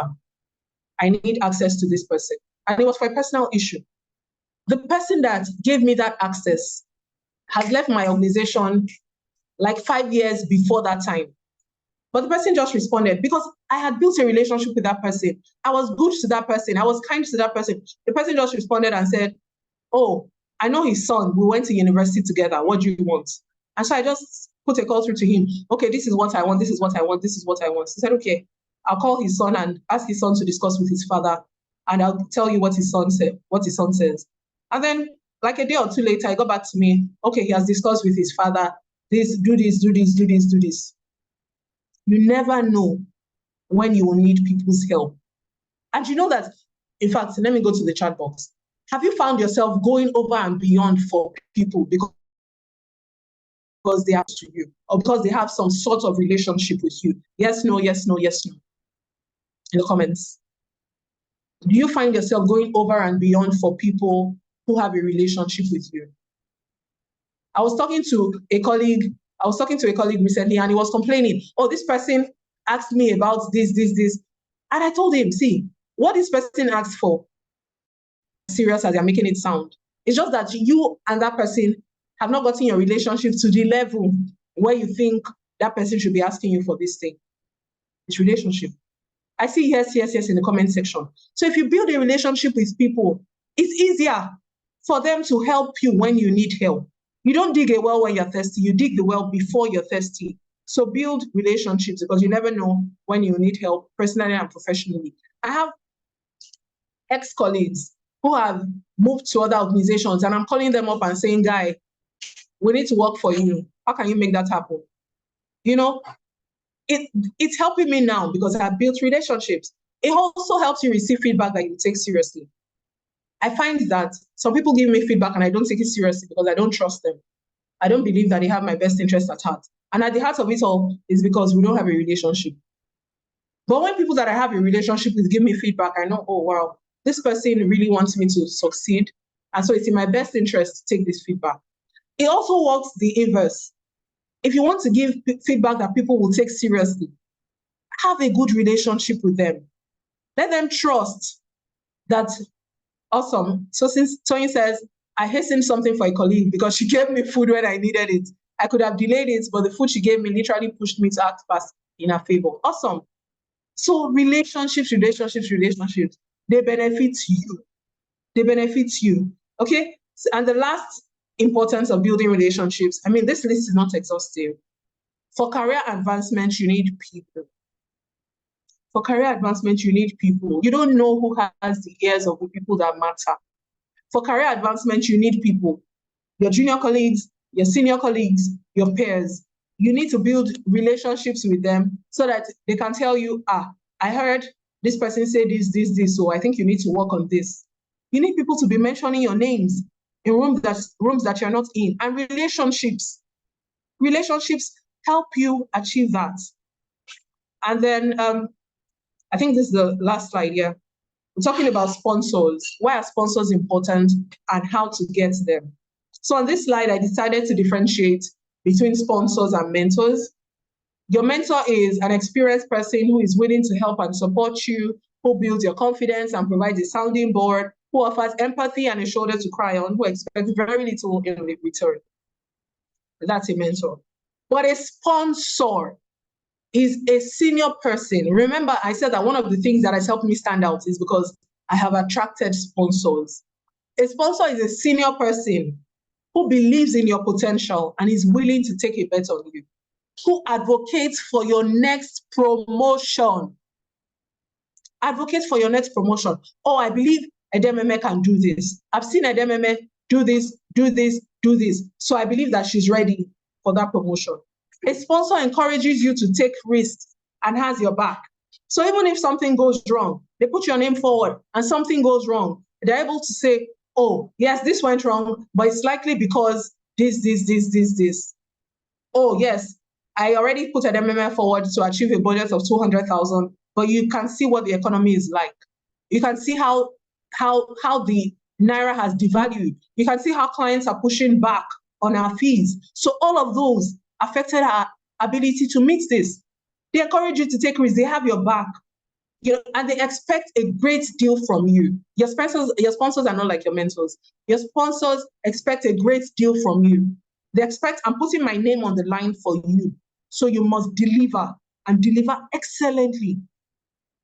Yeah. And you must be loyal. Ordinarily, you're supposed to submit a document showing that. Can you mute your mic? Or they don't want you to know that one. Okay, so this is your sponsor. Everybody needs a sponsor. Everybody needs a sponsor because your sponsor will talk about you, mention your name in rooms where you're not. And that's the kind of person you need. And then if you're wondering, oh, how do I get a sponsor? Do I just walk up to somebody, to my senior, and say, I want you to be my sponsor? That's not how it works. You can ask somebody to be your mentor, but I don't believe that you can ask somebody to be your sponsor. Sponsors get attracted to you. Sponsors get attracted to you. Sponsors are watching you over a period of time. Oh, wow, I really like this person. I really like this person. I want to help this person succeed. So you attract sponsors by building a reputation for giving your best. It's in the little things. It's in the little things, because sometimes the little things are the big things. And your sponsors are watching you. How does she show up at meetings? How does she deliver on engagements that she's given? How does he deliver on tasks that he's given? And then by the time they see, success has many friends. Failure has no friends. Everybody wants to be associated with somebody who is succeeding. So an easy way to get a sponsor is build a reputation for giving your best. Let's say that you're on an upward trajectory already. Then they want to put their name. Oh yes, I want to help this person succeed. I want to help this person succeed because success has many friends. And then you also attract them by putting yourself in a position to be seen. Putting yourself in a position to be seen. Don't be the person who just thinks, I'm happy here in my small corner. I'm happy in my small corner. I'm sure doing the work that they gave me to do. No. Be active across units. Be active across divisions. Be active across the entire organizations. They need volunteers for a project. Volunteer and do it well. But that doesn't mean your primary work should suffer. Volunteer, do it well. Because you might get a sponsor from that. So that's the end of my slides. And at this time, I will take questions. Let me just check in the chat box if there are other questions. Okay, let me see. Okay, thank you. How do you attract sponsors? Samuel, I believe that I have answered that question already, right? Or do you want me to shed a little more light on it? Okay, Tony says, my line manager is my sponsor. Awesome, awesome. And she says, one of my executive directors recommended me for promotion even when I was not due for it. Can you see that? Hello. He recommended her for promotion. Why? Because he knew, based on her track record, that's when I'm recommending this person for promotion. I'm not doing myself. This person will pull their weight the way they've been pulling it since. You know, there's something that HR people say, past performance is an indicator of future performance. And that's why when you go for interviews, they ask you, how did you do this in the past? Because if you're able to do it in the past, chances are that you'll be able to replicate it in the future. So if you had done well in the past, then they know that, oh, putting my name on the line, putting myself on the line for you is a just cause. Okay, so Samuel, I was saying that you attract sponsors by building a great track record. Whatever it is that you're doing, do it excellently. Do it excellently. And while you're not doing it for the promotion, even though that is great in itself, you're doing it because doing your best helps you become a better person. So you're doing this for the person at the other side of doing your best, right? So put yourself in a position where you're already succeeding and people want to push you up. They want to bump you. They want to be associated with you. They want to help you succeed because based on your past track record, they know that if they speak for you, you will not fall their hand. So that's how to attract mentors. And then putting yourself in rooms where they can see you. Some of us are doing great work, but only our bosses know that we're doing great work. No, not all of us will be fortunate to have line managers who are sponsors. Some people have sponsors who are not even in their direct units. So their bosses are saying, no, this person is not ready for promotion. And their sponsor in another unit is saying, that's not possible. I worked with this person and 1, 2, 3, 4. So they have sponsors in other units. And if the sponsor in your other unit is in a more senior position, then they think, okay, this person is better able to judge the person's knowledge, the person's expertise, and the person's voice might even override your boss's own. So don't just want to build a track record in your unit. No, please go outside of your unit. Go outside of your division. Let people know you there. Let people know you there. Samuel, I hope I have done justice to the question. If you have more questions, please put them in the chat box. I'm here to answer your questions. I'm here to answer your questions. Hello, can you hear me? Yes, please. All right, because I thought the Zoom had swallowed my voice there. Obviously, It's been an amazing session. Thank you. Can't even I agree. We're still taking a few questions, but I am mindful of your time, though. You've been so generous. No, it's fine. It's fine. I blocked my whole evening for this. It's fine.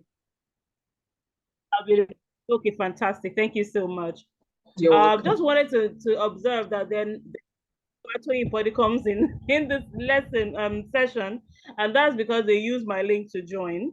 Okay. I want to encourage people, please, if you change your own name so that we don't have another dimension of imposter syndrome here. So one of the questions I wanted to ask, and I think one that a number of people have an issue with, is this question of confidence. If you work in a highly hierarchical organization, for instance, where there's support being given to the senior people, and there's this sort of flavor of someone can blacklist you on a whim. A number of people challenging to confidently have conversations with their bosses or with other people. So I don't know if there are any tips you can share that such an individual can use to be able to speak confidently about their achievements, and maybe if they want to make a case for themselves, how they can go about doing that. Okay, thank you so much for the question, Tony. That's the reality of a lot of people. So thank you so much for asking.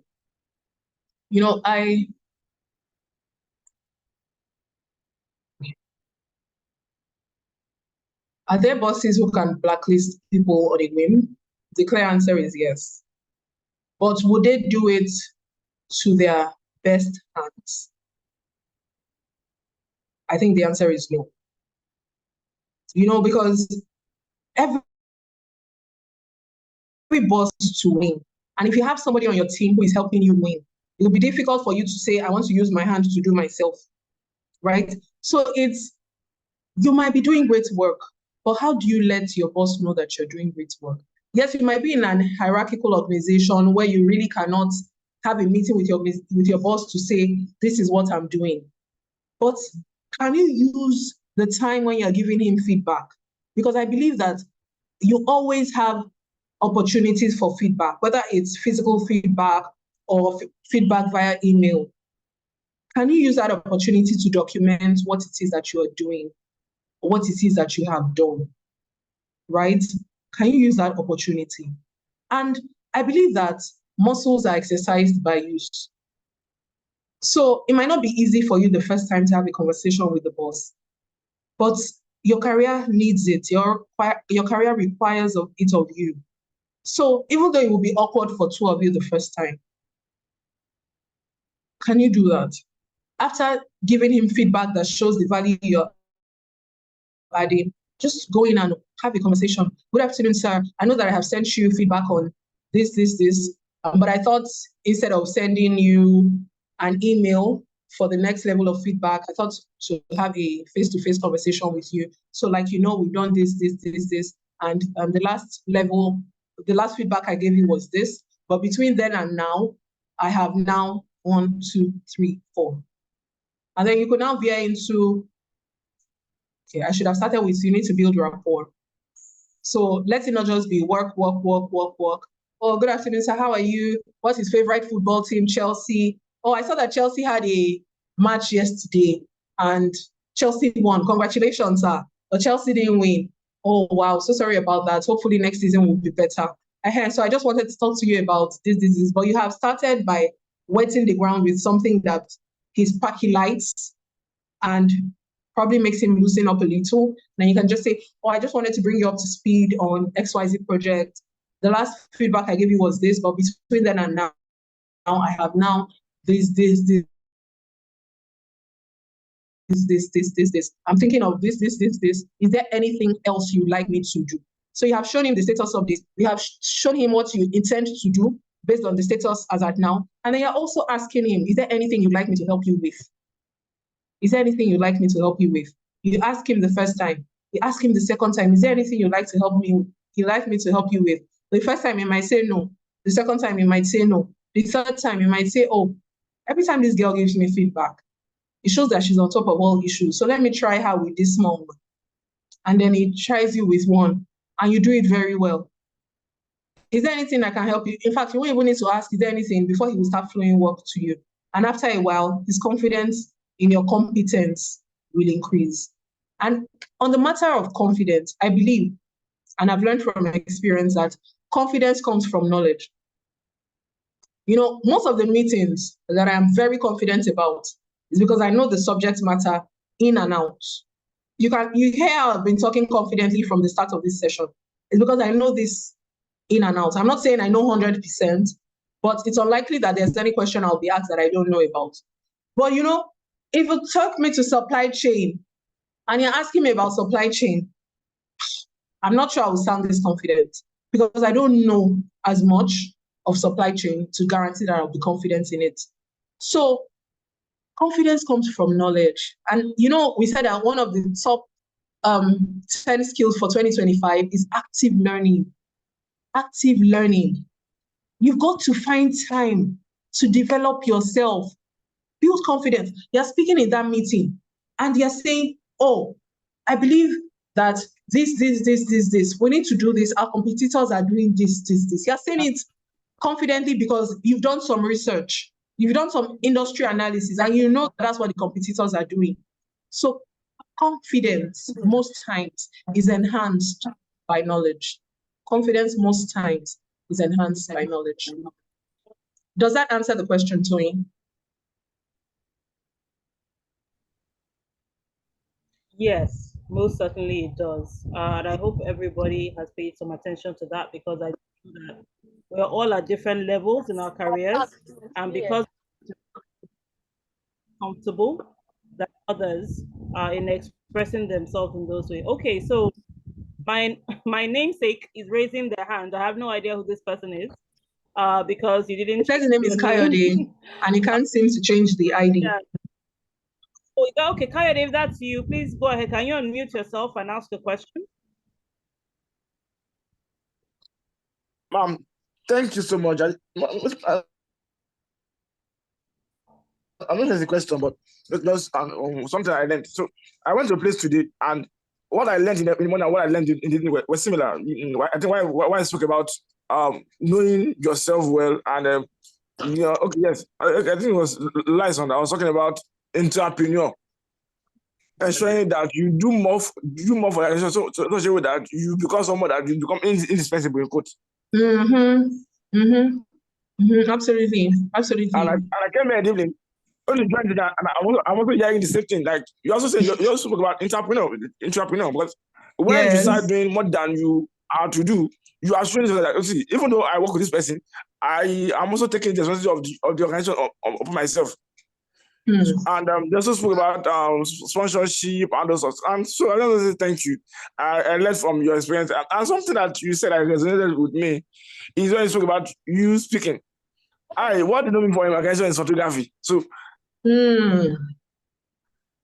my director, my MD said, when I talk about, see, we did our IGM. And I told them, I said, you guys pay me to do more photography. Now, these guys paid photographers, I did frame, I did everything. Yet, the bank I work with still paid me 20K to take pictures with my phone. You get me? So, even though it was my phone, my own smartphone. They had the photographer that they paid.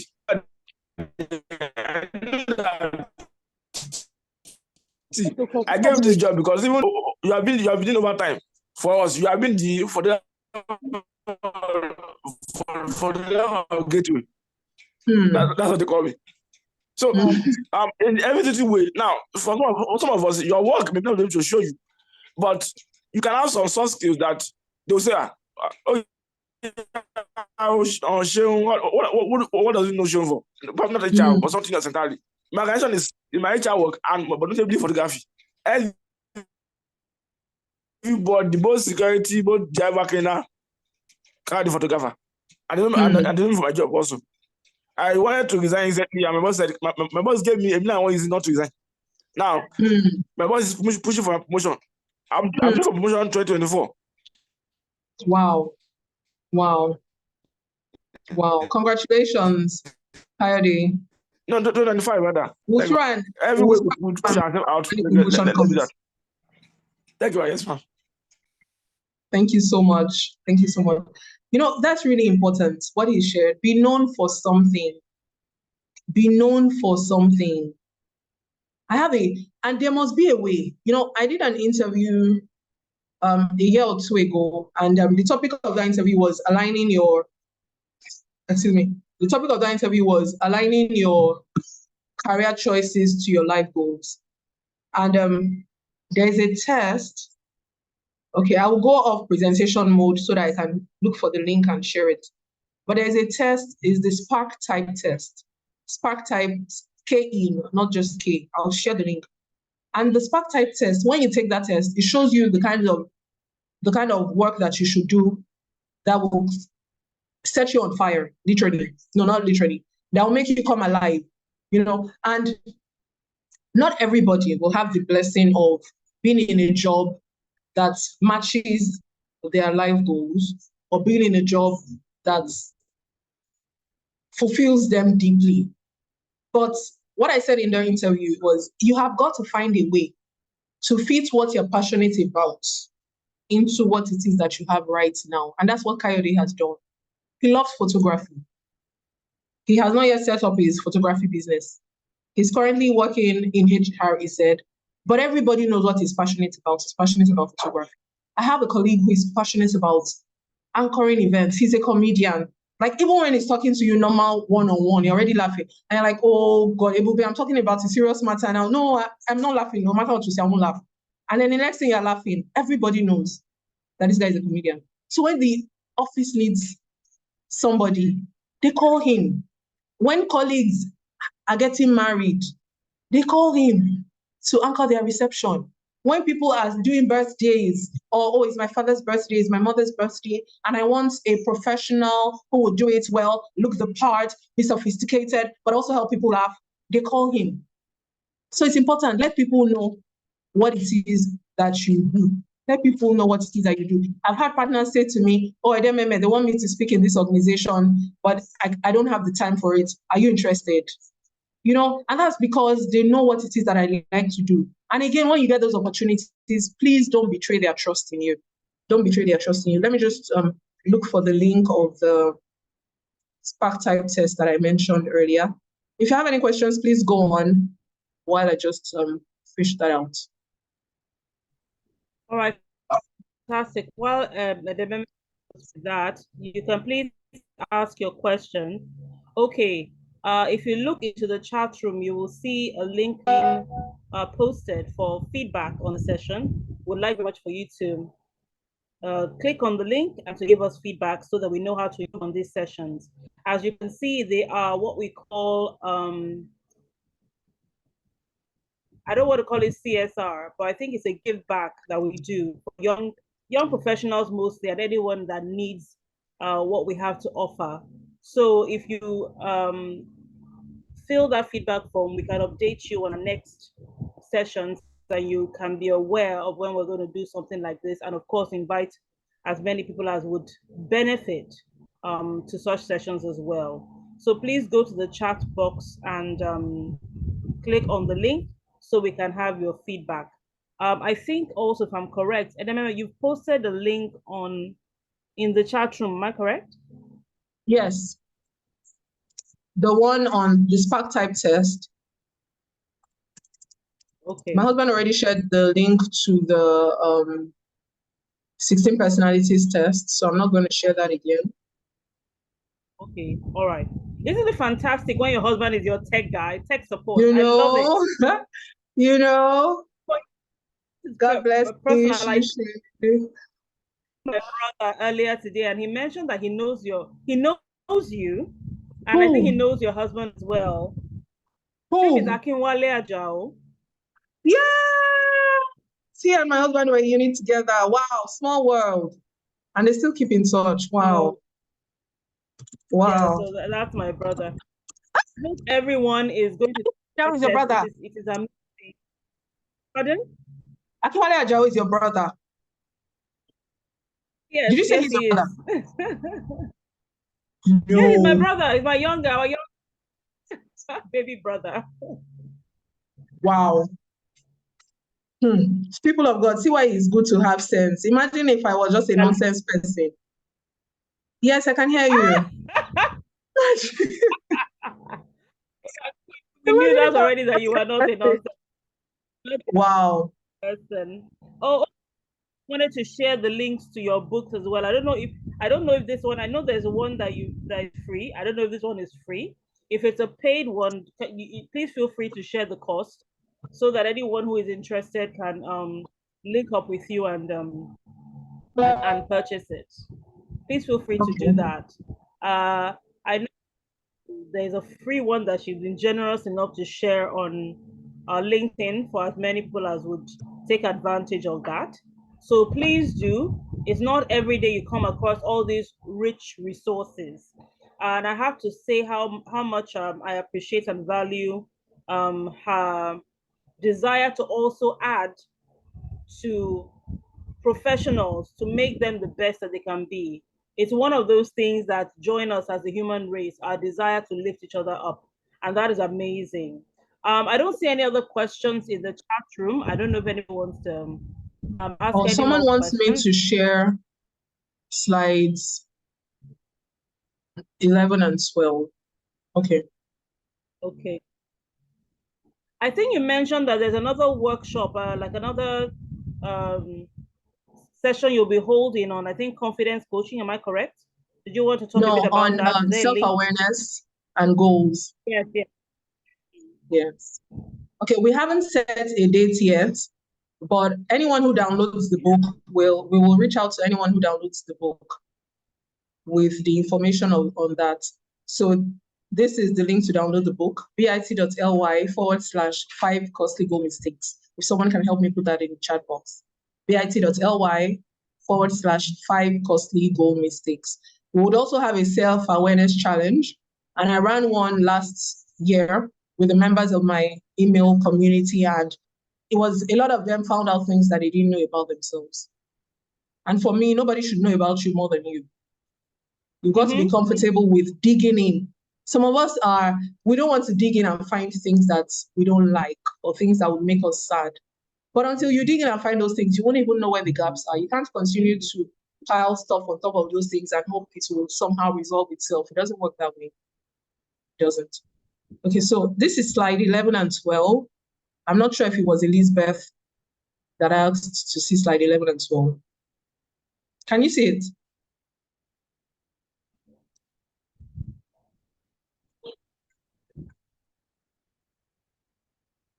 Okay, thank you so much for that. I should add that. Yes, I can. Okay, fantastic for you, Elizabeth. So as you know, the session is recorded and we do upload our sessions on our YouTube channel. So if you included your email on the link, you can get the link to the YouTube channel where you can watch a replay if you'd like to do that as well. Okay, I do not see any more questions in the chat room. So I guess it remains for me to say how grateful and humbled I am that you chose to invest your time with us at the T3 Network today and our guests. I know that there are some of them that came at your behest. So for Edememe's guests, you are welcome to T3 Network October Capacity Building. Thank you so much for supporting her. Thank you so much for... Oh, please go ahead. Thank you. I just want people to put in the chat box what they learned from this session and what they're going to do differently. Because I find that that's really what helps people to take action. What did you learn and what are you going to do differently? What did you find out? What gaps did you find and what are you going to do differently? How are you going to feel? How are you going to plug those gaps? What are you going to do?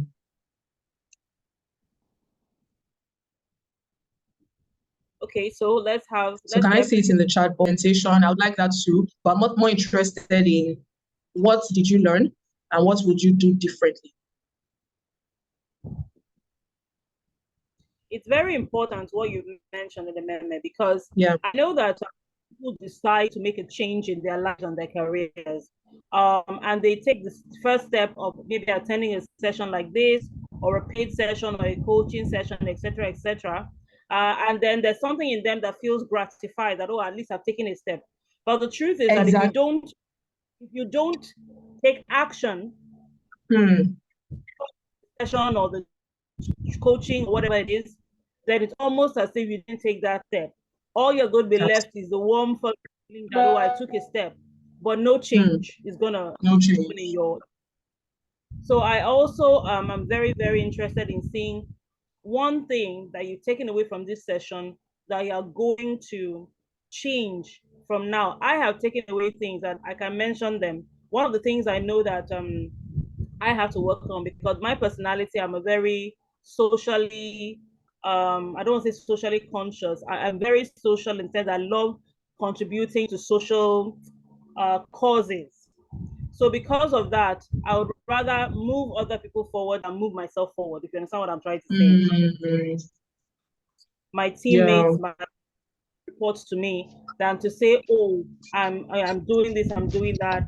I've started working on it, and I know I can get better talking about what I do to make things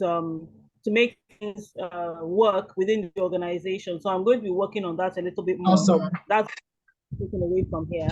So I have somebody talking about being more visible and to participate more in meetings.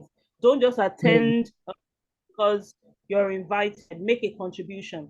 Either you find what your contribution is. You can even write it down because you topic. So you can say something, write something ahead of time to say, okay, I'm going to talk on this specific thing because you are being intentional or being more visible. Okay. Yes. Never attend a meeting without contributing to it. Somebody else says it seems like this meeting matter is and I know because you have anybody has something to say, everybody will look at you, it's like, oh, hurry up, finish this meeting so we can move, and you're just there thinking of, it's very discouraging when you run a meeting and people don't say anything. Yes, it is. And it's almost like I'm talking to you, not sharing minds with you. Don't go into a meeting without having one thing to contribute. My husband once told me that one of the places, there was a particular lady that would always get up and say something, even when the things that she's saying are either patently obvious or may not necessarily connect, but she would say something, and it works because people she got promoted, she got salary increases because perception is someone who always had something to contribute to the meeting.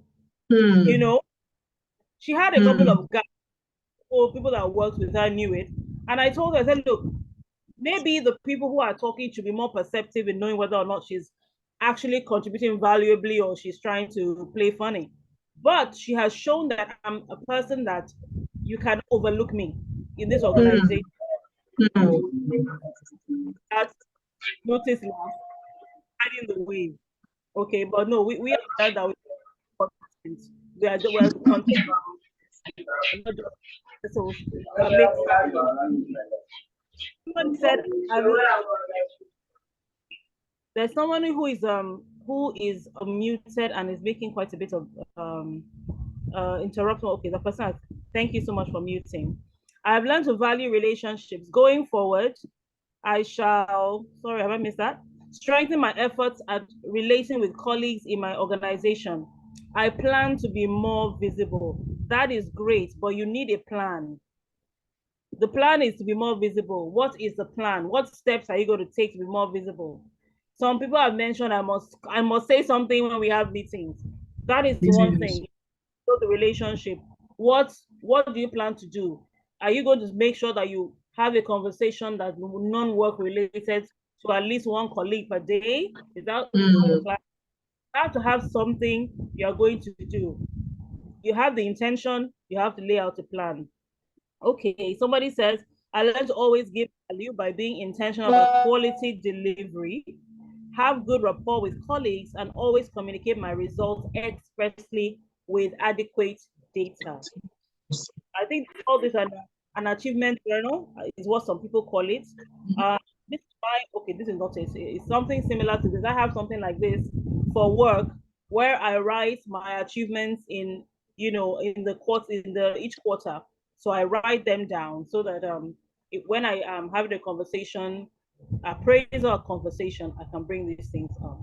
All right, I think that's about it. Let me see if I can get if somebody else. Katrina, Aziz. Okay, value and maintain relationships. Stay where you can be visible. Relate with the people that can help your career.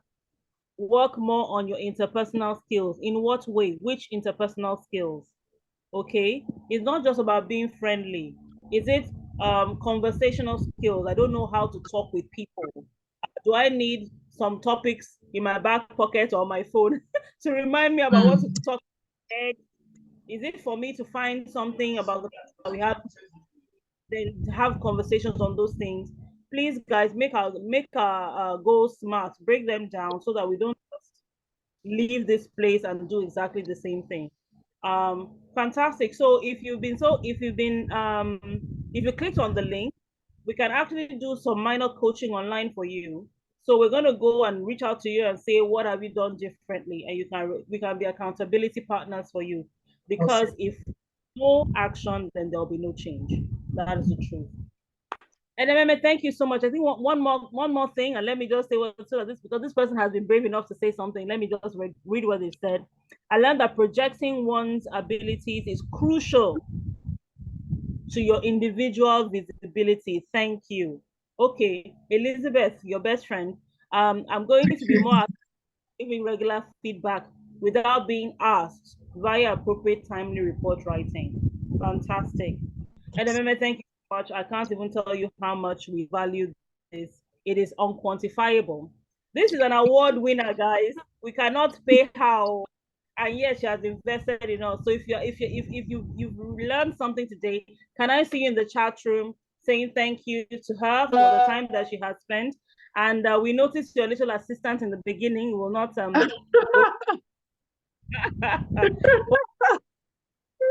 her. She's seen in this sort of setting many times.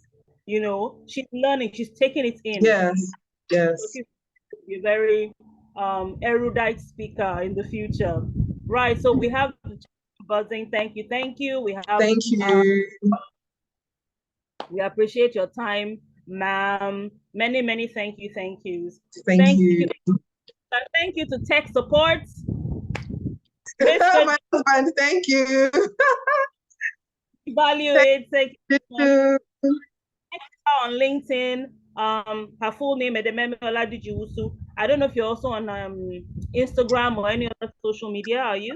I struggle with being active on other platforms.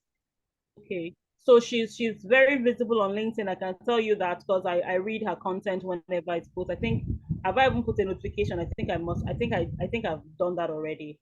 So you can connect with her there, and I'm sure because she's very passionate about developing people, you position yourself properly. Who knows? The sky is the limit. Thank you once again. I'm going to stop recording now.